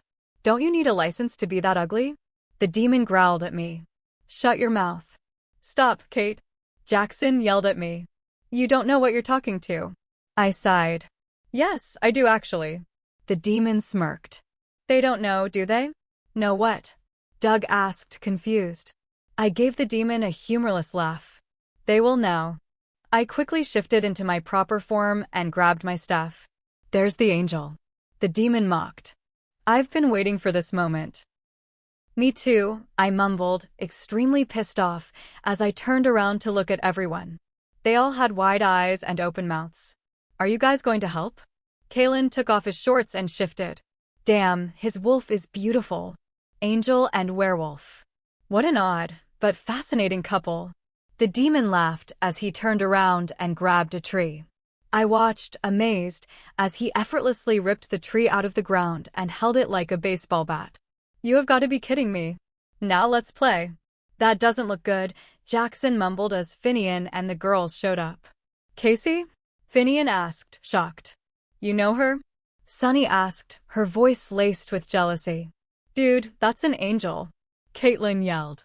I didn't know those things existed. I rolled my eyes. We have a bigger problem. Their line of sight shifted as they looked at what I was pointing at. Son of a bitch. Finian yelled as he saw Kalen fighting the demon that was currently using a tree as a baseball bat. I turned around and jumped up, flapping my wings. I soared through the air, heading straight to the demon. When I finally got to him, I tucked my wings in and dive-bombed him. He let out a grunt as his back slammed on the ground and he slid back, leaving a massive hole in the dirt. Before he could get back up, I swung my staff and hit him in the face. He growled and jumped back up and cracked his neck. I gasped and jumped out of the way as he came charging towards me. He barely missed me. The demon dug his heels into the dirt to stop himself and then turned back to face me. He was about to charge again, but stopped and looked up at the sky. Whoa, who? Let's kill us a demon. A voice yelled as the demon and I looked at each other, confused. I smiled as I saw Kenward flying down and punching the demon.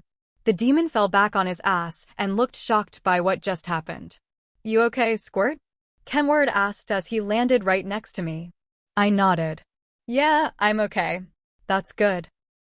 He smiled and pulled me in for a hug. Talia and Max got held up by another demon. So it's just you and me, Squirt. The demon growled and charged Kenward and me. I shoved Kenward out of the way and took the full hit from the demon. I groaned in pain as I was slammed against a tree, with the demon holding onto my neck. Not so tough are you now? The demon sneered, his hot breath fanning my face. I struggled to get free, clawing at the demon's hand, hoping he would let go of me. He raised his fist and got ready to punch me. I screamed in pain as he landed a blow to my gut. I heard a growl and I felt myself drop to the ground. I looked up and saw Kalen on top of the demon, clawing at his face. Kalen, move. Kenward shouted. Kalen jumped off just in time as Kenward pierced the demon's chest with a silver dagger. The demon turned to dust, and everyone was silent. Kalen didn't think twice as he quickly turned around and trotted over to me. He whimpered as he pressed his nose against my neck. I groaned as I slowly stood up, using his fur to grab onto for support. I'm okay. Honest. Casey, Kenward said, worried as he ran up to me and pulled me into his chest. I'm so sorry. Are you okay? I laughed. Yes, I'm okay. Don't turn around, Kenward said sharply as I heard cracks from behind me. Trust me. I wasn't going to. I laughed. And that is true. I didn't want to jump Kalen in front of all these people, especially his parents and Kenward. Kenward would probably kill the poor guy. Are you sure you're okay? Kalen asked softly from behind me. I turned around and smiled at him. Yes, I'm fine. Put a damn shirt on, Kenward mumbled as he walked towards Doug and Cece. My cheeks heated up as I dropped my gaze to his abs. I closed my eyes and shook my head. Damn it, Casey. Pull yourself together. You're an angel. Act like it. Kalen cleared his throat, and I opened my eyes to see him smirking. Oh, good lord. Someone, please kill me. You can look all you want, Kalen growled into my ear. Yep. Cue the explosion of ovaries. That's my time to leave. I turned around and ran over to where Kenward was with Zale's parents as I heard Zale's laughter fill the air. I hate him. Chapter 15. Casey. Wow, you look different. Caitlin laughed. I gave her a small smile. I'm sorry about lying to you. Angels exist, Sunny mumbled, giving a nervous laugh. Okay. This isn't weird at all. Just another normal day. Babe, it's okay. Finian smiled as he rubbed her back. I wanted to tell you too, but I couldn't. No one is supposed to know that angels exist. Only demons know that. I explained. Yes, but now some werewolves know too. Kenward sighed. Doug. Yes, Kenward. Doug asked as he and Cece walked over to us. I need you to call a meeting. What for? Cece asked, confused. I need to speak with your pack members. Now that most of them know what Leora and I are, we have some things to explain and some rules to go over. Jackson groaned. Rules? Really? Caitlin smacked his arm. You need to shut up and quit whining. Jackson rubbed his arm. Fine. No need to be violent. I giggled, but Kenward didn't blink an eye. Well, I don't blame him. We almost got killed by a stupid demon. I called everyone and they are on their way to the town hall.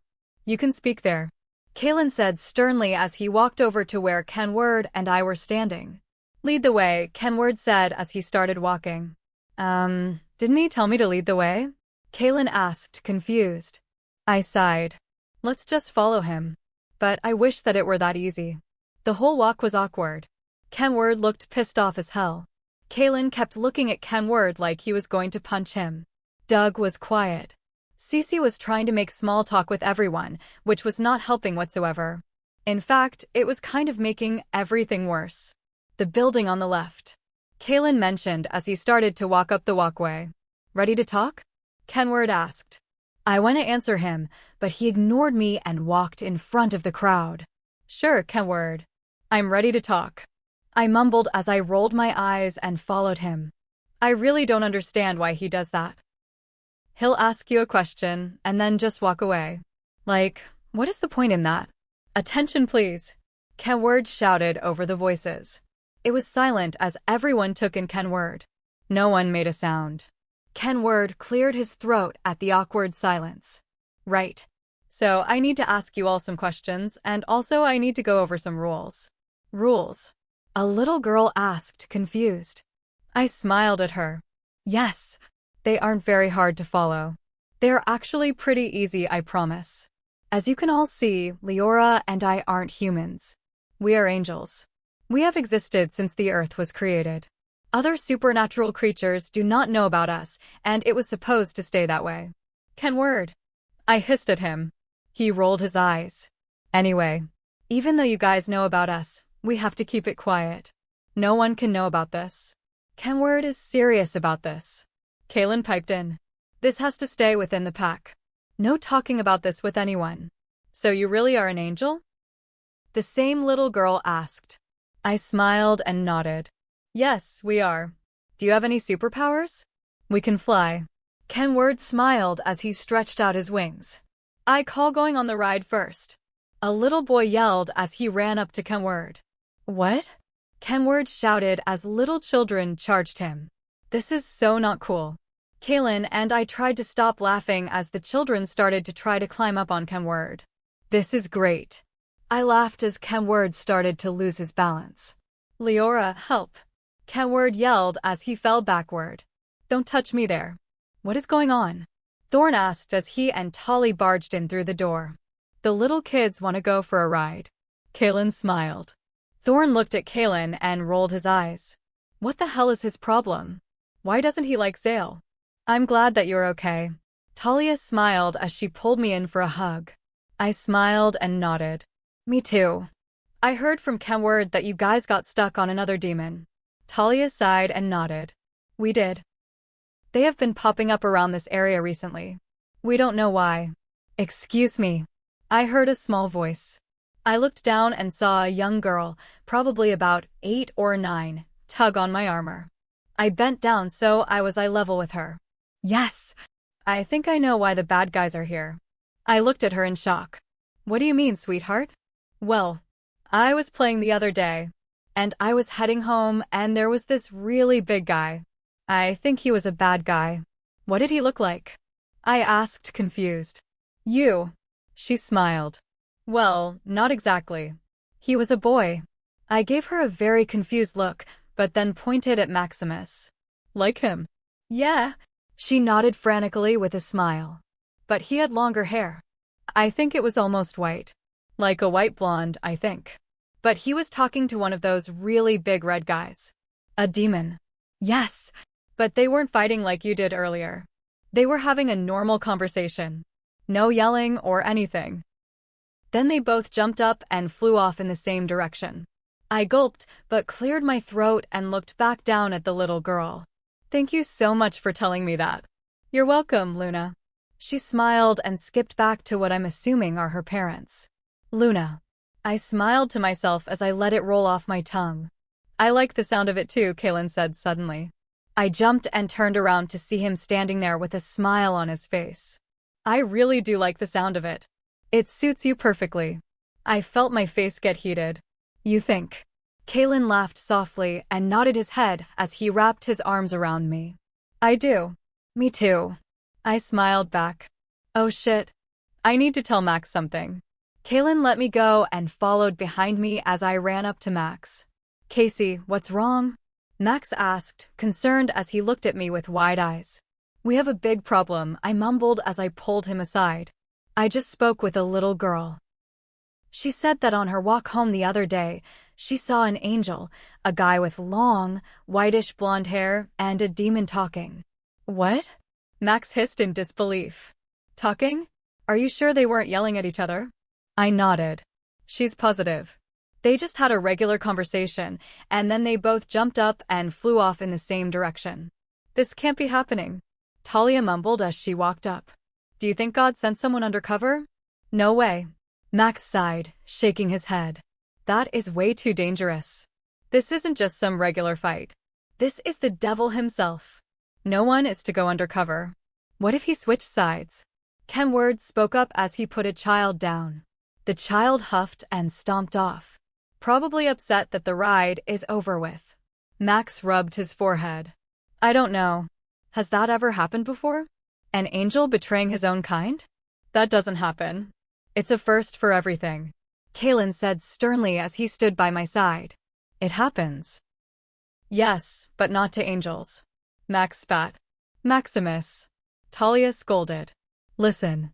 I don't understand what your problem is with me, but I'm trying to help. Kaylin snapped back and narrowed his eyes. I know that your precious secret is out now, but this became my problem when those things attacked my pack members. So whether you like it or not, we have to work together.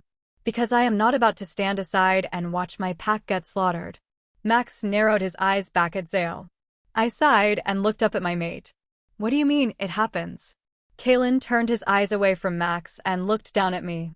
I smiled slightly as I saw his eyes soften. I've known some alphas who had pack members go rogue with the promise of more freedom, power, money, anything really. Kaylin explained with a shrug.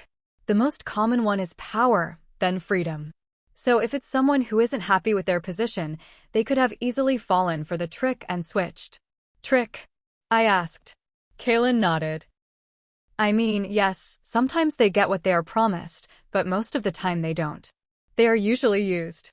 Then, when the leader doesn't need them anymore, kills them or worse, gives them back to the pack. Treason is a very big crime, and it's something that you don't want to be charged with. Members would rather deal with the wrath of a rogue leader than their alpha when they find out what happened. Do you think that one of us was promised something? Kenward asked, concerned. Anything can happen. Talia sighed. We have to get back and spread the word. She's right. Kenward nodded. We have to find out who is betraying us. And what they told the demons. This isn't going to be good. Let's go. Max sighed as he opened the doors. This isn't going to be good. Chapter 16. Zale. Is there any other way to get rid of these bastards? Jackson huffed as he slumped back in his chair. Leora laughed and shook her head. I'm afraid not. Holy water? Caitlin asked. Demons have gotten too powerful. Talia sighed deeply. Holy water used to be able to do a lot of damage. But for some reason, it hasn't been working that well over the years. It's almost like a rug burn for them now. Well, this sucks, Caitlin mumbled as she lay her head on Harvey's shoulder. There has to be more than just silver, I said as I looked at my laptop screen. You aren't going to find anything, Thorne said with slight irritation in his voice. Yeah, this guy still doesn't like me. I've just let it go, to be honest. It still bugs me every once in a while, but I mostly shrug it off. I've accepted the fact that he's not going to be my #1 fan. I wanted to pull him aside and try to talk to the guy, but Leora said it would only make things worse. She described him as a guy who doesn't like change. It's either his way or the highway. As much as I wanted to talk to him, I decided against it for Casey. I'd do anything for that girl. Hey, someone screamed as I felt something hit my forehead. Hey, I laughed as the paper ball fell on my keyboard. What was that for? You were spacing out there. Leora giggled. I couldn't help but smile at her laugh. It was so cute. What were you thinking about? I shook my head. Nothing. I was trying to wrap my brain around this. There has to be something else that we can use to kill the demons. Now it was Casey's turn to shake her head. Nothing has worked. The only object that will successfully kill them is silver. Everything else that we have tried will only paralyze them or have no effect. And you have to hit them in the heart, or it will only cause a scratch. And not a very big one at that. This is stupid. My dad growled. My mom rubbed his back.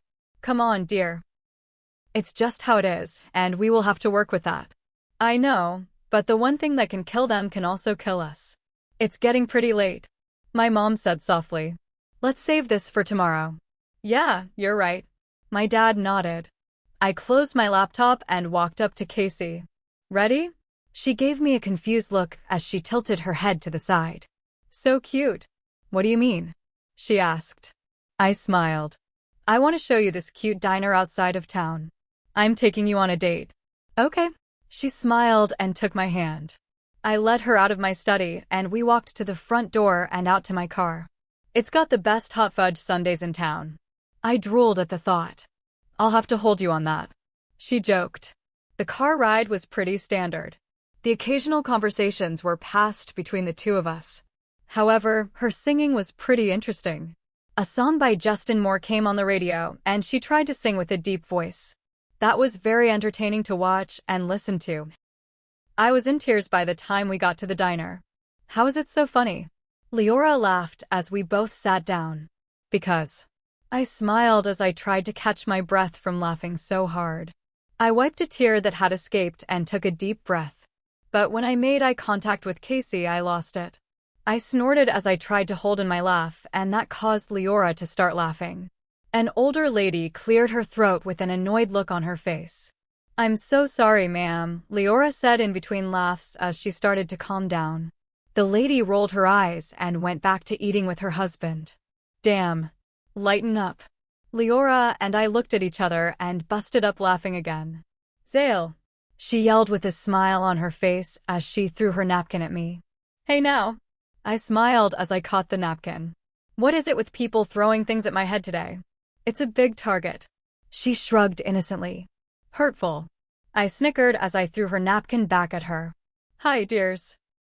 The waiter smiled as she walked up to us. And what would this cute couple like to eat? I gave a big smile as Leora blushed a deep red and his face lit up at the menu. I looked back at the waitress, and she was a cute little old lady. I would like a chocolate milk with 4 pancakes, 2 scrambled eggs, and some bacon, please, I said politely. Breakfast for dinner? Leora laughed. I shrugged with a wink. Breakfast is acceptable at all times. Touché. She scribbled my order down and turned to Leora with a smile.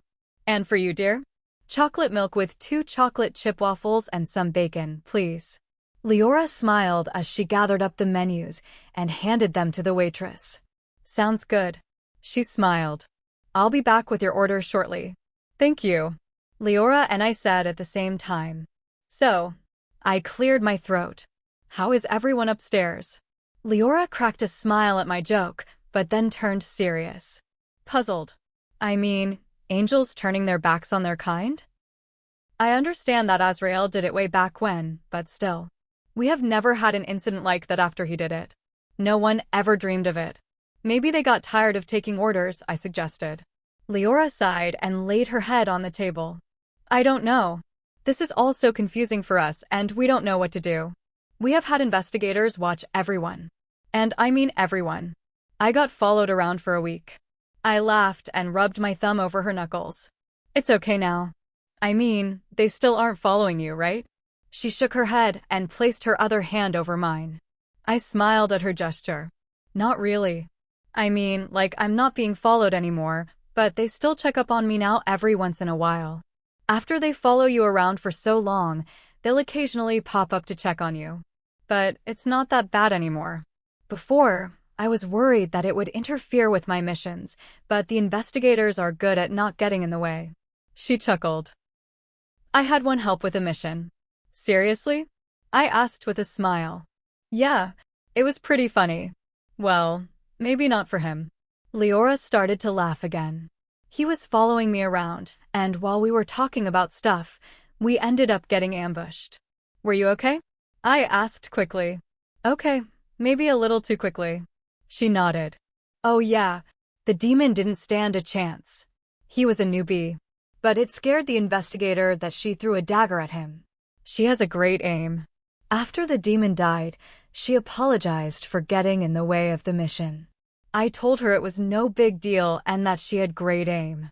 We laughed it off after she calmed down. At least you had help. I joked. She smiled. Me too. I didn't see the demon at all. For a newbie, he wasn't that bad. The door opened and I looked up as the bell dinged. I gave him a confused look as he walked over to my table. Leora seemed to notice my concern and turned around. Oh, hey, Leora said politely as she stood up and hugged the guy. Excuse me? You know him? I asked as I stood up next to Casey. Leora nodded. This is Tony. He was on my combat team the first year in training. Angel. I whispered to her. She winked at me and looked back at him. Sweet. More good guys. So, Casey, Tony said in a hushed tone. I have a proposition for you. What's that? She asked as she grabbed a chair for Tony so he could sit down with us. Are you happy? Tony asked as he sat down. Happy?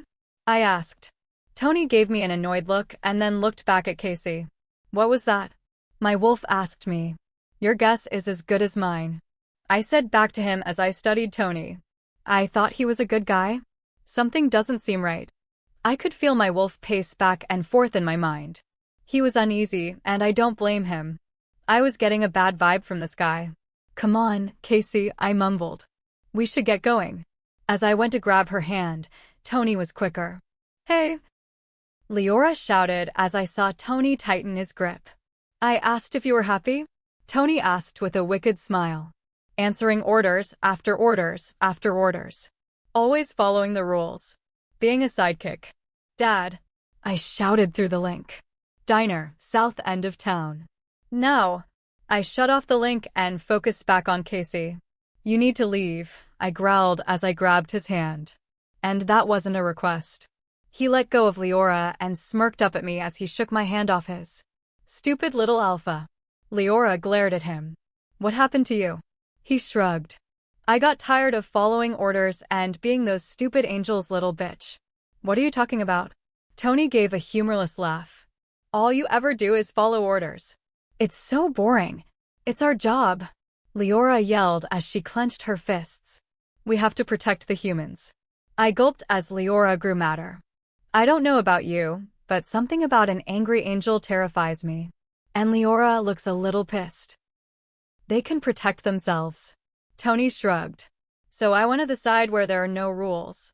Leora crossed her arms. You're no angel. Team Satan. He laughed. So are you in? Never. Leora spat as she narrowed her eyes at him. You'll come to realize your mistake. You're a disgrace, Tony. Hail Satan, you bitch. He sneered at Casey. I looked at him, taken aback. Well then. That wasn't very angel-like. She scoffed at my joke. What part? All of it. Tony rolled his eyes. Either join us or die. I'd rather die. So be it. Tony smirked as he got into a fighting stance. So when you said that he was on your combat team, I said cautiously. Was he any good? She nodded. One of the top 5 in the class. Out of? I asked carefully. She sighed. 500. Well, fuck. Tony smirked. I was good at fighting. I won't deny that. Leora laughed. But I was better. Hell yeah. My baby is a boss-ass angel. You're going to regret this, Casey.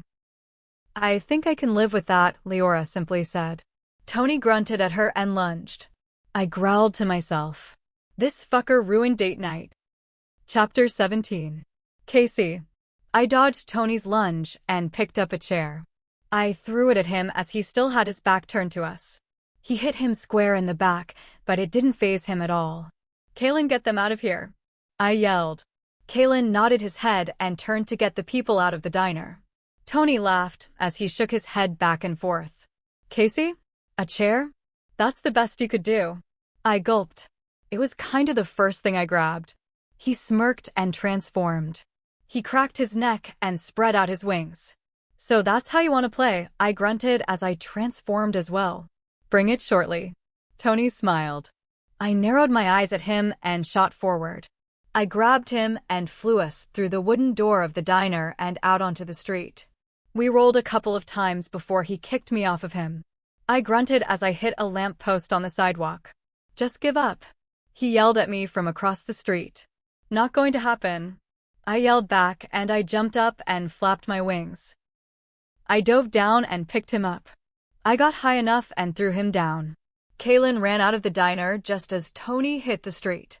Kaylin quickly shifted into his wolf and growled at Tony as he stood up and dusted himself off. How is he not fazed by any of my attacks? I understand he's an angel, but still. That landing wasn't pretty, and it would have at least caused a little pain. Tony smirked at me and then turned to Zale. He reached for his belt and pulled out his dagger. Silver. Zale. I yelled as I flew down fast. Watch out. Kaylin looked at me and quickly turned to Tony. He jumped back just in time to miss Tony's blade. Ah, mates. What a beautiful thing. Tony teased. Oh, it is, Doug growled as he showed up with Max, Kenward, Alvar, and some wolves. Tony jumped and quickly turned around. I smirked as I saw him gulp. Tony? Max asked, shocked. Hey, old man. Tony laughed as he tried to remain calm. But he isn't stupid. He knew this wasn't going to end well. I oversaw him as he gripped his dagger harder. Before he could raise his arm, I ran towards him and knocked him to the ground. I grabbed his dagger and threw it so it was a couple of feet away from us. I smiled in relief as I shoved his face into the ground. Kenward, I want you and Talia to take him up, Max ordered. You got it.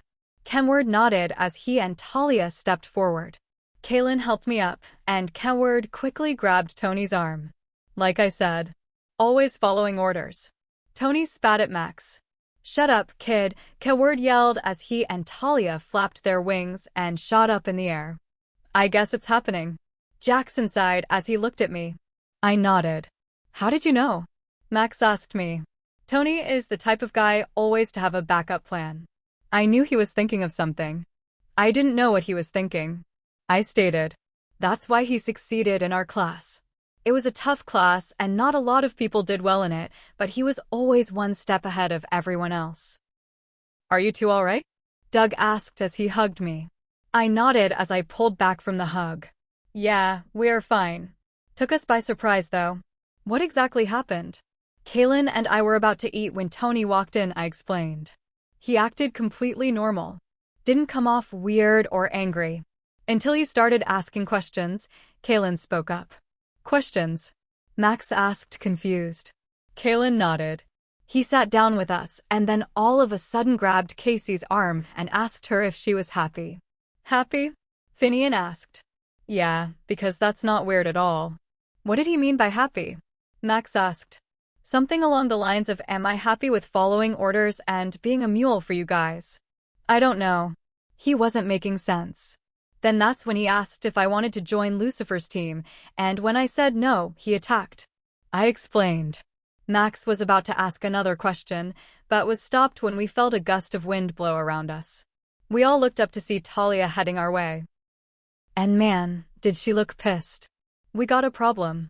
Talia sighed as she landed on the ground. Problem? I asked. Talia nodded at me and then turned back to Max. He won't talk unless Leora is there. No, Max and Kaylin said at the same time. I looked at both of them. Guys. No, they yelled. You are not going in the same room as that monster, Max said sternly. I agree with him. Kaylin nodded. He could have killed you. I don't want you going near him, Casey. It isn't safe. I crossed my arms over my chest and stared at him. Really? You're going there? Cale crossed his arms and nodded his head. Yes, I am. You're an idiot, son. Doug sighed as Jackson and Finian tried not to laugh. I stepped closer to Zale. I'm an angel. I think I can handle myself against another angel, Wolfie. Kaylin narrowed his eyes at me, and I just winked and turned around to face Max. Welp. Let's go. Casey. I want a lawyer. I heard Tony shout from behind the door. The door suddenly opened and Kenward emerged. Looking quite annoyed if I say so myself. I'm going to destroy that kid. Kenward sighed as he leaned against the door. Does he realize this isn't some crime show? He's trying to get under your skin. I laughed. Kenward chuckled and then looked at Max. You're letting Lyra go in there? I don't have a choice. Max sighed in annoyance. Leora threatened not to talk to me, and I don't want to go through that again. Alrighty then. Let's go. Kenward smiled as he opened the door for me. Tony brought his head up and gave me a smirk when he met my eyes. Casey. Long time no see.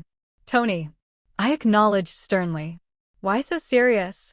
Tony laughed, but once he saw Kenward, his facial expression turned harsh. What? Kenward asked, annoyed. You can leave now. And leave you and Leora alone? Kenward scoffed. Not a chance. It wasn't a request, Tony growled. You said that you wouldn't talk unless Leora were present, Kenward confirmed. So start talking. No, Tony stated as he leaned back in his chair and crossed his arms. Oh, it wasn't a request, Kenward said as he too crossed his arms over his chest. Well, I lied. What do you mean you lied? Kenward asked as he clenched his fists. Tony shrugged. I wanted to see if you would bring Casey. I'm surprised you did, to be honest. I'm going to kill you. Kenward shouted as he slammed his hands on the table. And that's a promise. Tony smirked. I don't know if you've noticed, Kenward, but your little scare tactic isn't going to work. I'm not scared of you. Now leave. Leora and I have some business to discuss. I placed my hand on Kenward's shoulder. It's okay. Go. Casey Kenward started, but I shook my head, causing him to stop talking. Go. I pushed. He isn't going to talk, and he's just going to keep getting under your skin until you leave. I'll be fine. After a couple of minutes of Kenward looking between Tony and me, he reluctantly agreed. Okay. I nodded with a reassuring smile, and Kenward walked out the door. I let my face turn harsh as I turned around and faced Tony. Alone at last. Tony winked. Good lord, I'm going to throw up. Cut the shit, Tony, I ordered sternly as I sat down across from him.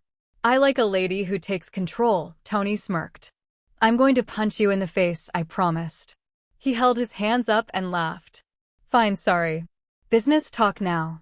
What's the real reason you came here? I asked. I told you. He said in a duh tone. For you to join my side.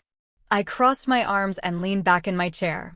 Why are you so dead set on getting me to join when there are millions of other angels out there? Isn't it obvious? Tony asked, giving me a weird look.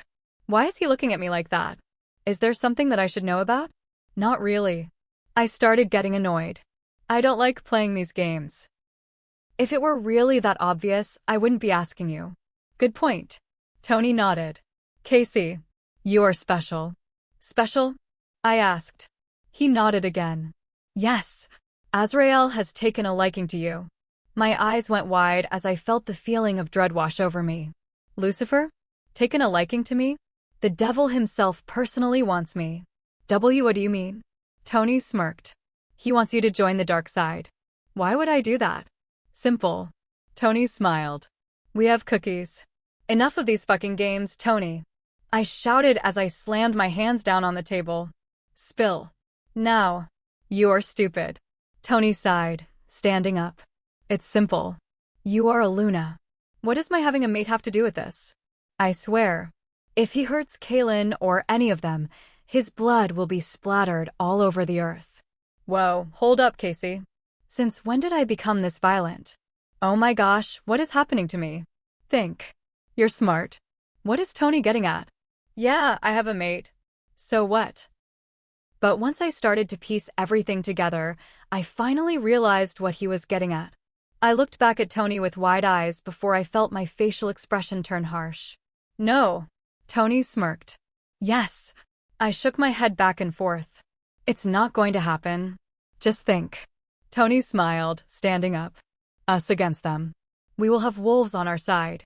You can control them, Casey. You're their Luna. They will follow you without question. I clenched my fist and stared at him. I'm going to punch him. That's why Azrael wants you on his team. Can you imagine the power that we would get? Tony smiled widely as he held onto my shoulders. Hail Satan. I clenched my fist tighter and punched Tony. I punched him so hard that he flew through the next 2 walls.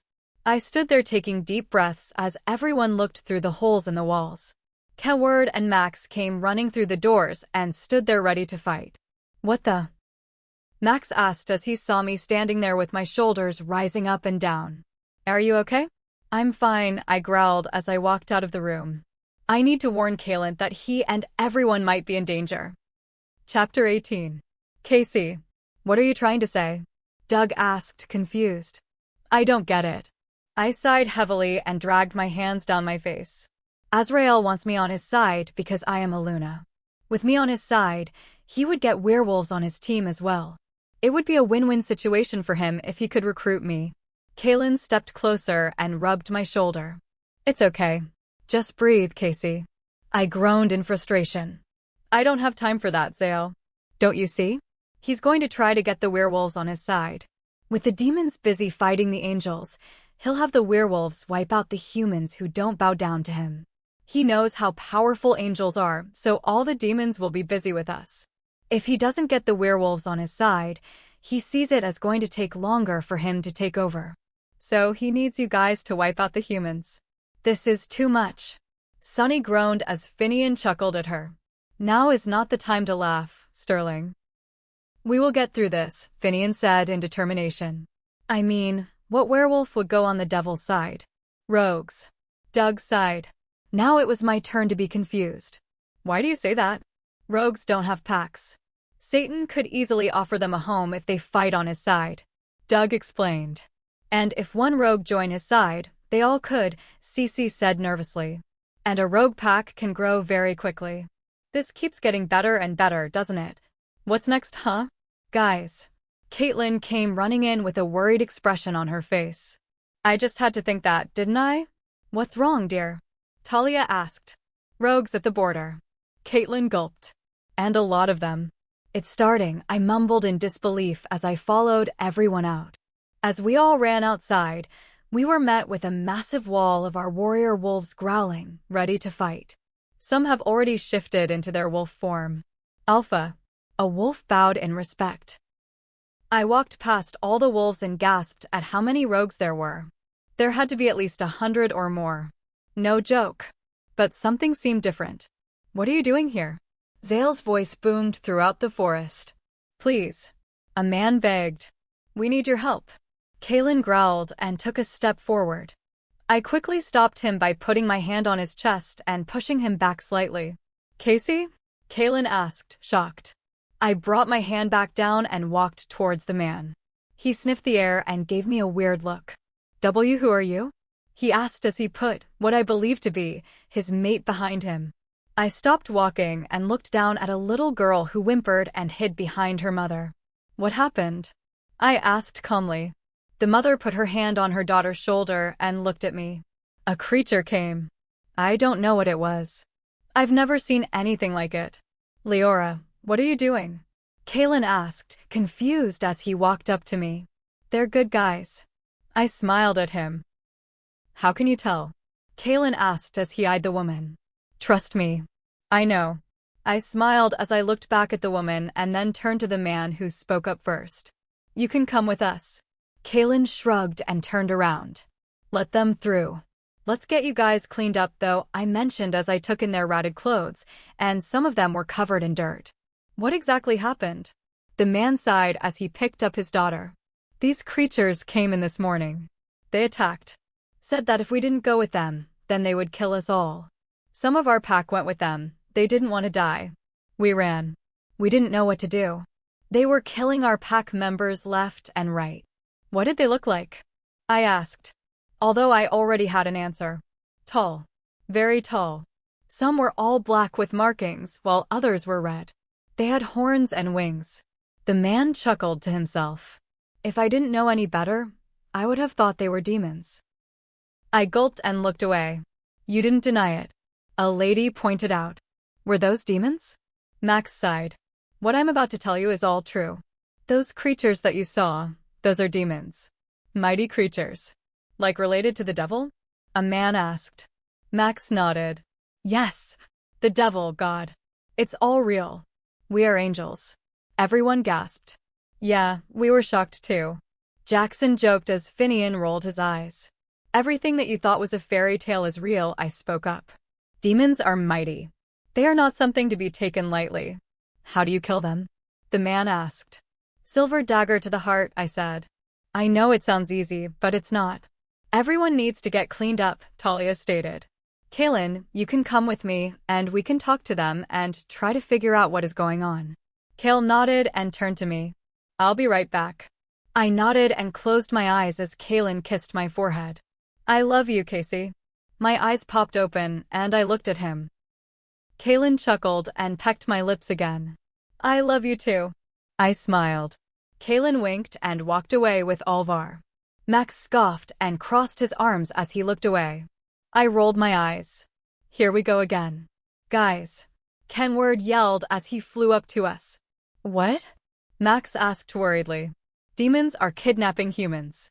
It's all over the news. What? I asked. Kenward nodded. They think they are random kidnappings. But there was a little boy who witnessed a big monster carrying his sister out of the house.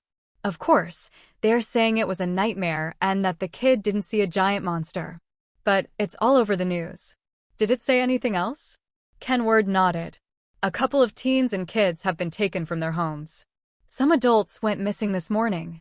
No one saw anything except for the little boy, but no one believes him. That's because humans don't know demons exist. Max sighed, and he pinched the bridge of his nose. What is Asri doing? I don't know, but we have to find out, I growled. Casey, Kenward said sadly. Something happened. I gave him a confused look. What do you mean, something happened? Your house. Kenward paused, but took a deep breath. Your house was on the news. Yellow tape surrounds it. Someone was taken from there. My eyes grew wide as my heart dropped. No. That's not possible. I shook my head in disbelief. I'm sorry, Casey. Who? I asked quietly, but Kenward stayed quiet and looked at the ground. Who? I yelled louder. I don't know. Kenward sighed. They didn't say on the news. I felt my heart drop even more. What if it was Sammy? Or Timmy? Or my parents? They won't know what to do. They don't know about the true evils of this world. They won't know how to survive down in hell. As I felt the dread grow, I also felt my anger flare up. I screamed as I felt my wings stretch out and took off towards the sky. Those demons are going to pay. They fucked up now. No one messes with my family. I'm going to kill them all. Casey! Max shouted as he struggled to keep up with me. Once he and Kenward finally did catch up, they both blocked my path. Stop. I grabbed Max's shirt and brought his face closer to mine. I'm going to get my family. And if you ever step in my way again, you will regret it. Max gave me a hard stare. He slowly took my hand off his shirt. We are coming with you. I nodded and flapped my wings again. I can't believe this is happening, my family. I can't even imagine what they must be thinking right now. We quickly came up to my neighborhood and flew down into an alleyway. When we finished changing forms, we ran out and headed down the sidewalk. I stopped as I saw my house surrounded by yellow tape. I shook my head and kept on walking. Casey, be careful. Kenward reminded me as I ducked underneath the tape and opened my front door. It's pretty late, so there shouldn't be anyone here right now. I jumped and hid behind the couch when I heard someone crying. Max and Kenward quickly dropped to the ground as well. I can't believe she's gone. I heard a lady cry. Is that my mom? I peeped up over the couch and saw my parents sitting at the kitchen table. What the hell are they doing here? No one is supposed to be here since it's a crime scene. Wait. Did she say she? Oh no, Sammy. I know. First Leora and now Haley. My dad said sadly as he wrapped his arms around my mother. Haley? I whispered. I gasped as I realized that she was the one who was taken. She must have been babysitting Timmy and Sammy. Who are you? I heard a small voice behind me. I screamed as I jumped back and fell on my butt. What the? I heard my dad yell as he came running into the living room. I looked up and saw Timmy and Sammy standing there looking confused. Casey? Sammy whispered. Who the hell are you? My dad yelled as he tried to punch Max. Max groaned as my dad's fist connected with his face. Dad, stop. I yelled. My dad completely froze as he heard my voice. Kenward grabbed Max and pulled him away as my dad continued to stand there. Casey, my mom shakily said as she brought her hands up to cover her mouth in shock. Chapter 19. Casey. This can't be. My mom stuttered as she kept her hands over her mouth in shock. But how? My dad asked. He took a step forward, but then froze and shook his head with a frown. This isn't real.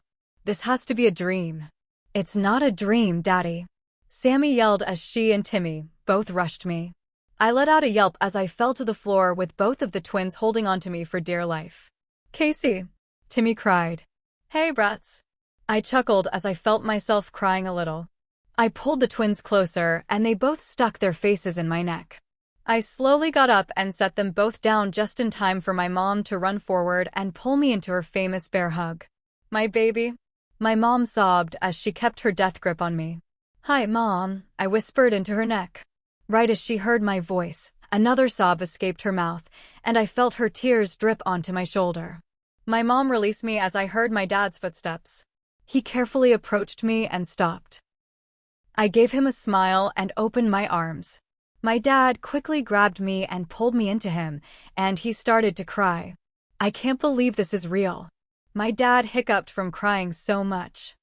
How? I gave him a small laugh as I wiped my eyes. I have some explaining to do.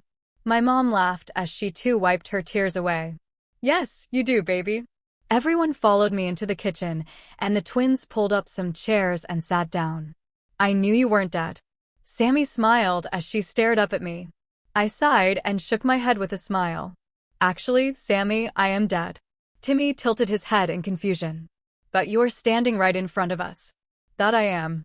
But I'm an angel. We all are. I mentioned to Max and Kenward. I punched an angel. My dad said with wide eyes as he quickly looked up. I am so sorry, God. I didn't mean to do that. Max laughed. It's okay, Mr. Walker. Please explain. My mom mumbled softly. That night when I died, I woke up in a bed. I was staring at a white ceiling. When I sat up, I pointed to Max. He was staring at me, asking me if I was all right. I was very confused. Later on, everything got explained to me. Your daughter is a hero. Max smiled as he stepped forward. That night when your children were struck by the drunk driver, she saved Sammy and Timmy. If Leora didn't do what she did, they wouldn't have survived. But that doesn't explain how she became an angel. My dad stated. What your daughter did was heroic. She became an angel of the Lord because she saved Sammy and Timmy. She didn't hesitate when she put her life in danger to save her siblings. God saw what she did, and he was proud. He knew all along that Leora was special, and that night proved it even more. He had a plan for your daughter, and turning her into an angel was the right thing to do. Max smiled as he looked down at me. She has saved so many lives since she became an angel. Oh, my baby. My mom cried as she held onto Dad's arm. My dad smiled and pulled her close. We've always known Leora was special. My dad whispered as he teared up a bit. We never doubted that one bit. I don't remember much of the crash, Sammy spoke up as she looked at Timmy, who nodded. But I do know that you saved us. And I thank you every day. I smiled as I put my hand on Sammy's shoulder. I know. I can hear your prayers every night. Could you hear mine? Timmy asked with a wide smile. I chuckled as I nodded. Yes, I can. You've been an angel all this time? My dad asked. I nodded. Ever since the night that I died. I was training for about 3 years. Learning combat, how to fly, how to use my armor and weapons.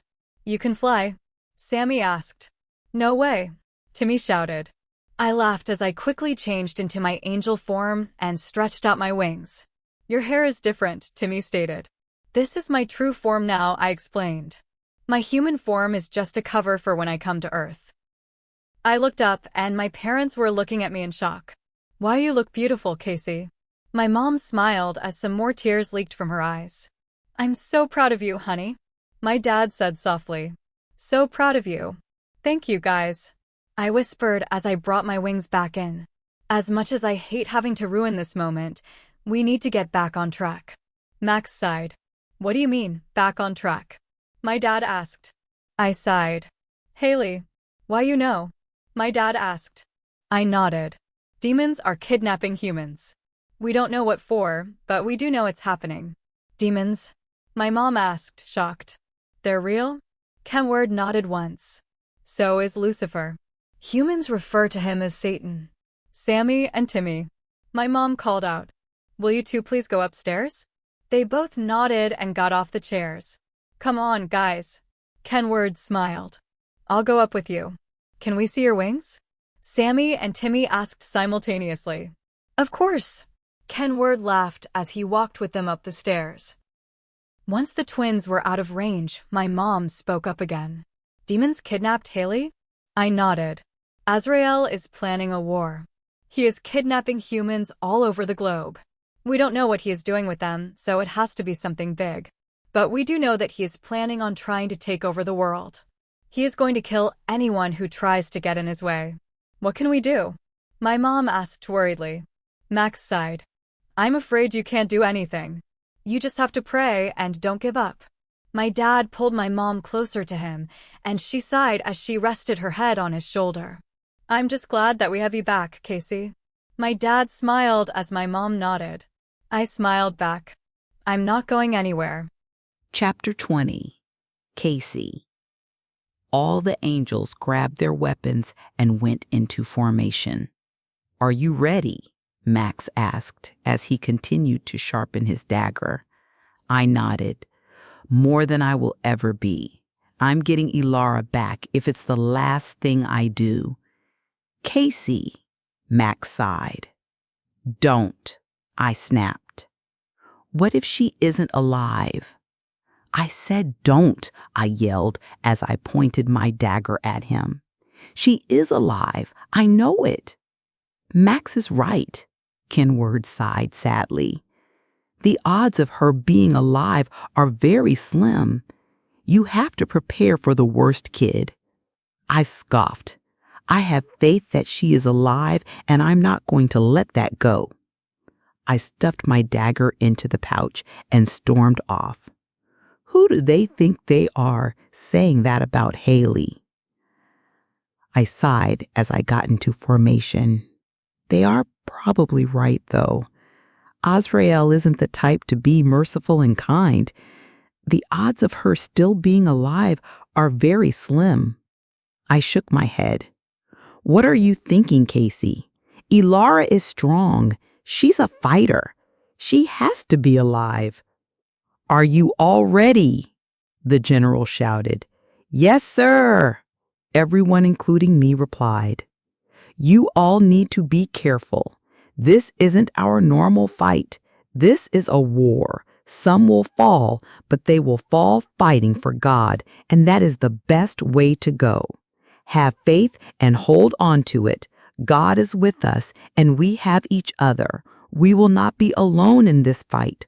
Watch out for your brothers and sisters and fight as hard as you can, the general said sternly, before he put a small smile on his face. God is proud of all of you. All the angels hollered as they put their swords in the air.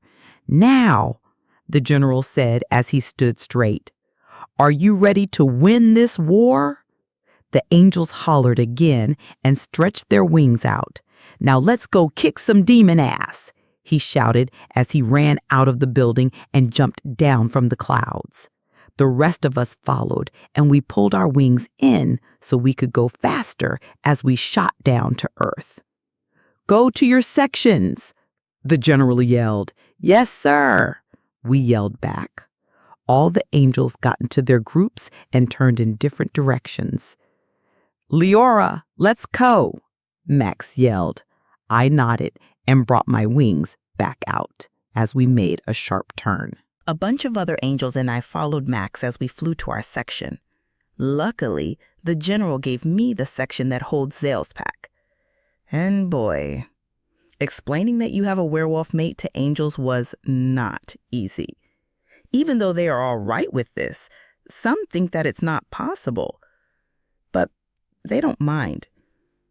I was granted permission to go see him whenever I wanted, just as long as I didn't blow my cover or let it get in the way of training. Their one rule was that he or anyone from the pack was not allowed in heaven. Well, that and everyone in the pack had to keep it a secret, which is very understandable, and I wasn't going to let anyone come up there anyway. They were pleased and said that I have the go-ahead to be with him. I smiled at the memory, but got serious again as we approached Zale's territory.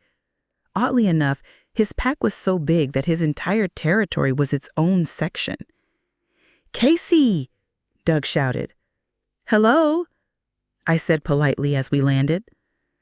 Kaylin is in the hall with some warriors, Doug said as if reading my mind. Then he turned to Max. We had one demon show up. We took him out, but it was very easy. What do you mean? Max asked. Doug shrugged. I don't know, Maximus. He didn't even put up a fight. That's not right, Max mumbled as he looked over at Kenward, who shrugged. Fine, we'll worry about that later. What we need to worry about is getting this whole section under control. I need angels and wolves to be put surrounding the whole border in every direction. I want them to spread out, but not too far. Everyone needs to have a visual of each other. I don't want anyone to be alone, no matter how skilled they are. And everyone needs to have a weapon on them then, Kenward chimed in as Kaylin and some other wolves ran over to us. Even the wolves. I know you guys can shift and you are very strong in wolf form, but teeth alone won't do anything to a demon. You have to have silver with you. That is the only way to kill them. Kaylin nodded. We have silver bullets and daggers made out of silver as well. Remember, aim for the heart. Anywhere else will only slow them down, I reminded. Wait, how can you hold the daggers and the guns? Gloves. Kaylin smiled as he and some others held their hands up. We have thick leather gloves. The daggers have a cloth around the handles, and the guns are made of a different metal to make them easier to hold. We just can't touch the bullets or the blades. I sighed in relief, and he came over and hugged me. Hey, you. Kaylin laughed. Hey, I smiled. Break up the love fest, Caitlin laughed. Sunny went to speak, but a loud growl cut her off. What was that? Finian asked as he gulped. Get in position, Max yelled. I watched the angels fly up and the wolves shift. Everyone flew and ran to their spots, including us. Stay close to me, Kaylin growled as he shifted while running. I nodded and flew faster so I could keep up with him. Damn, he runs fast. I heard a scream and I watched as an angel was thrown over my head and slammed into a tree. I was about to turn around and help him, but Talia beat me to it. Go! She screamed as she picked him up and flew back to the pack house, I assume. You fucker, I said to myself as I saw the demon throw another angel. Hey, ugly. The demon stopped and turned around to face me, just as my fist connected with his face. He screamed out in pain as he fell backward, and I circled back to him. Right as he stood up, my fist connected with his face again. I watched as his back hit the ground and a couple of wolves jumped on top of him. He shouted as their teeth dug into his shoulder. Hold him, I shouted, as the demon struggled to get free. I grabbed my dagger and flew straight down towards him. Just as I was about to get to him, I felt something hit me. I landed on the ground and rolled a couple of feet. I looked up and saw a demon smirk at me. That little bastard threw a boulder at me. I growled to myself and picked up my dagger. The demon that was being held by the wolves got free and threw them off of him. "Are you guys all right?" I asked as I looked at everyone. They all nodded and Kaylin growled at the demons. I looked up and saw several demons walk out. "You have got to be fucking kidding me," Kenwood mumbled, pissed off. "Hello, children," a demon said as he gave us a toothy grin. "I think I'm going to throw up." "Rude," the demon spat. I rolled my eyes at him and jumped up. I flapped my wings and grabbed my sword. He hissed in pain and I sliced through his bicep. I flew up to avoid a fist as another demon tried to punch me. The wolves howled and charged to fight. "Zale!" I shouted just as a demon tried to step on him. Kalain quickly dodged and jumped forward to bite the demon's foot. The demon tried to kick Kalain off, but he held on tight. I flew down to help him out. While the demon was occupied with Zale, I held my sword tight and aimed straight for his heart.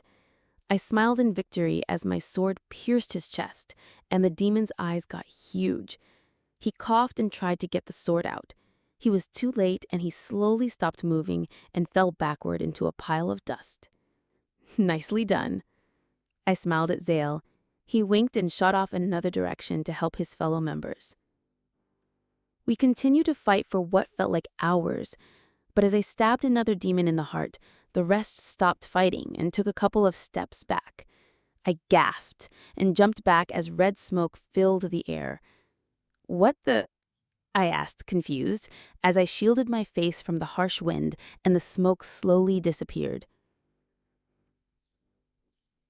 The ground shook and we all tried to keep our balance. When everything calmed down, there stood a man. A very handsome man, might I add. Nice suit, black hair, and piercing red eyes. "Nice to meet you, Casey." The man smiled and showed off his pearly whites. I narrowed my eyes at him and Max stepped in front of me. "Lucifer," Max spat.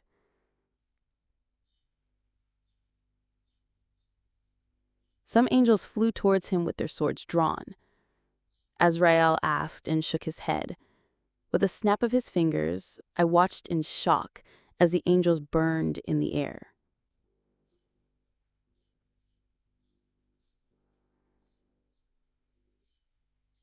Their ashes flew everywhere.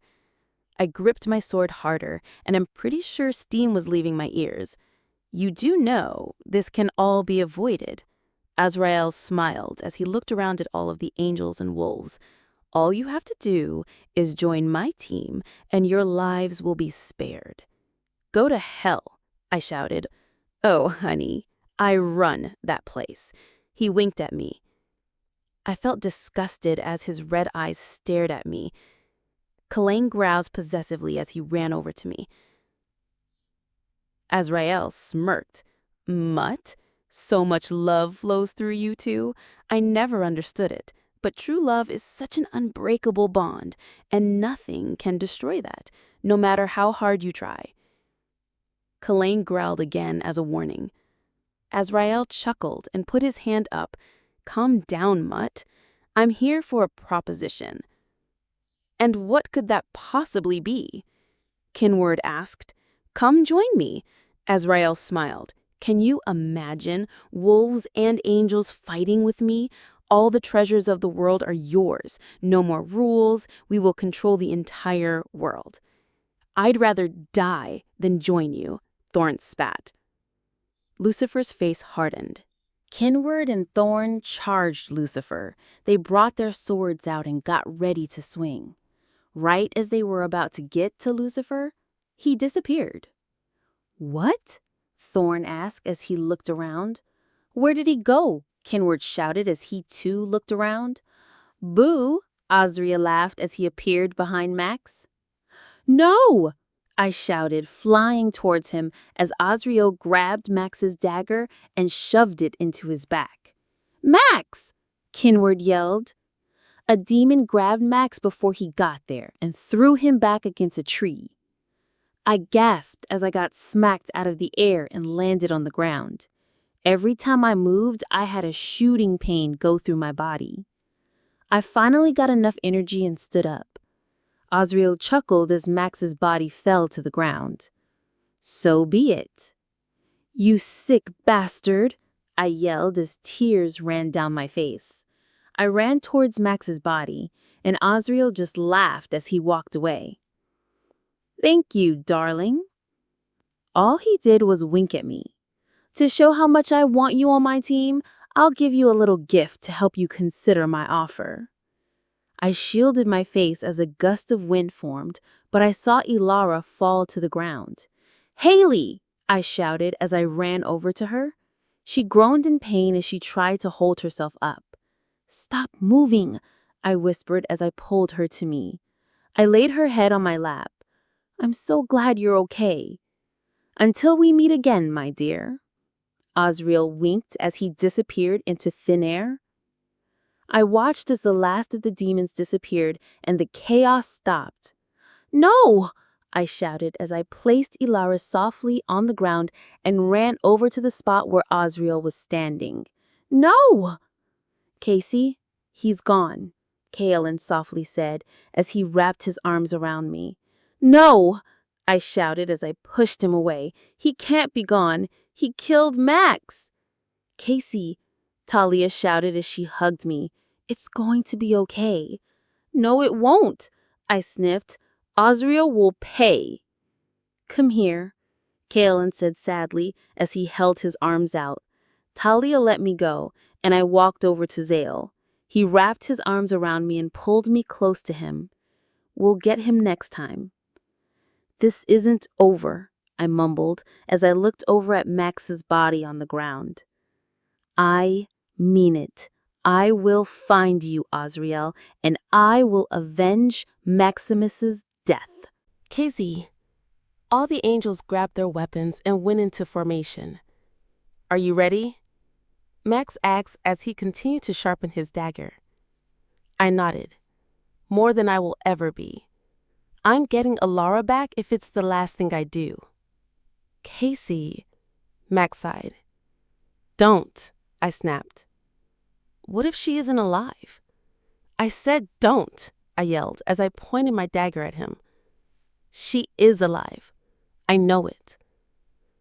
Max is right, Kenward sighed sadly. The odds of her being alive are very slim.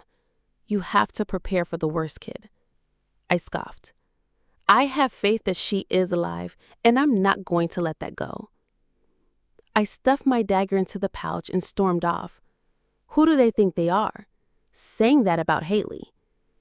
I sighed as I got into formation. They are probably right, though. Azrael isn't the type to be merciful and kind. The odds of her still being alive are very slim. I shook my head. What are you thinking, Casey? Ilaris is strong. She's a fighter. She has to be alive. Are you all ready? The general shouted. Yes, sir. Everyone, including me, replied.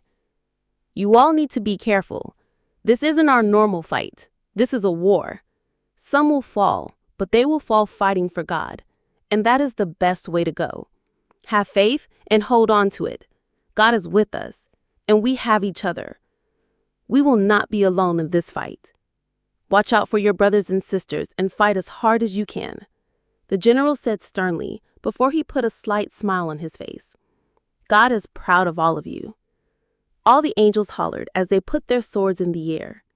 Now, the general said. He stood straight. Are you ready to win this war? The angels hollered again and spread their wings. Now let's go kick some demon ass, he shouted as he ran out of the building and jumped down from the clouds. The rest of us followed, and we pulled our wings in so we could go faster as we shot down to earth.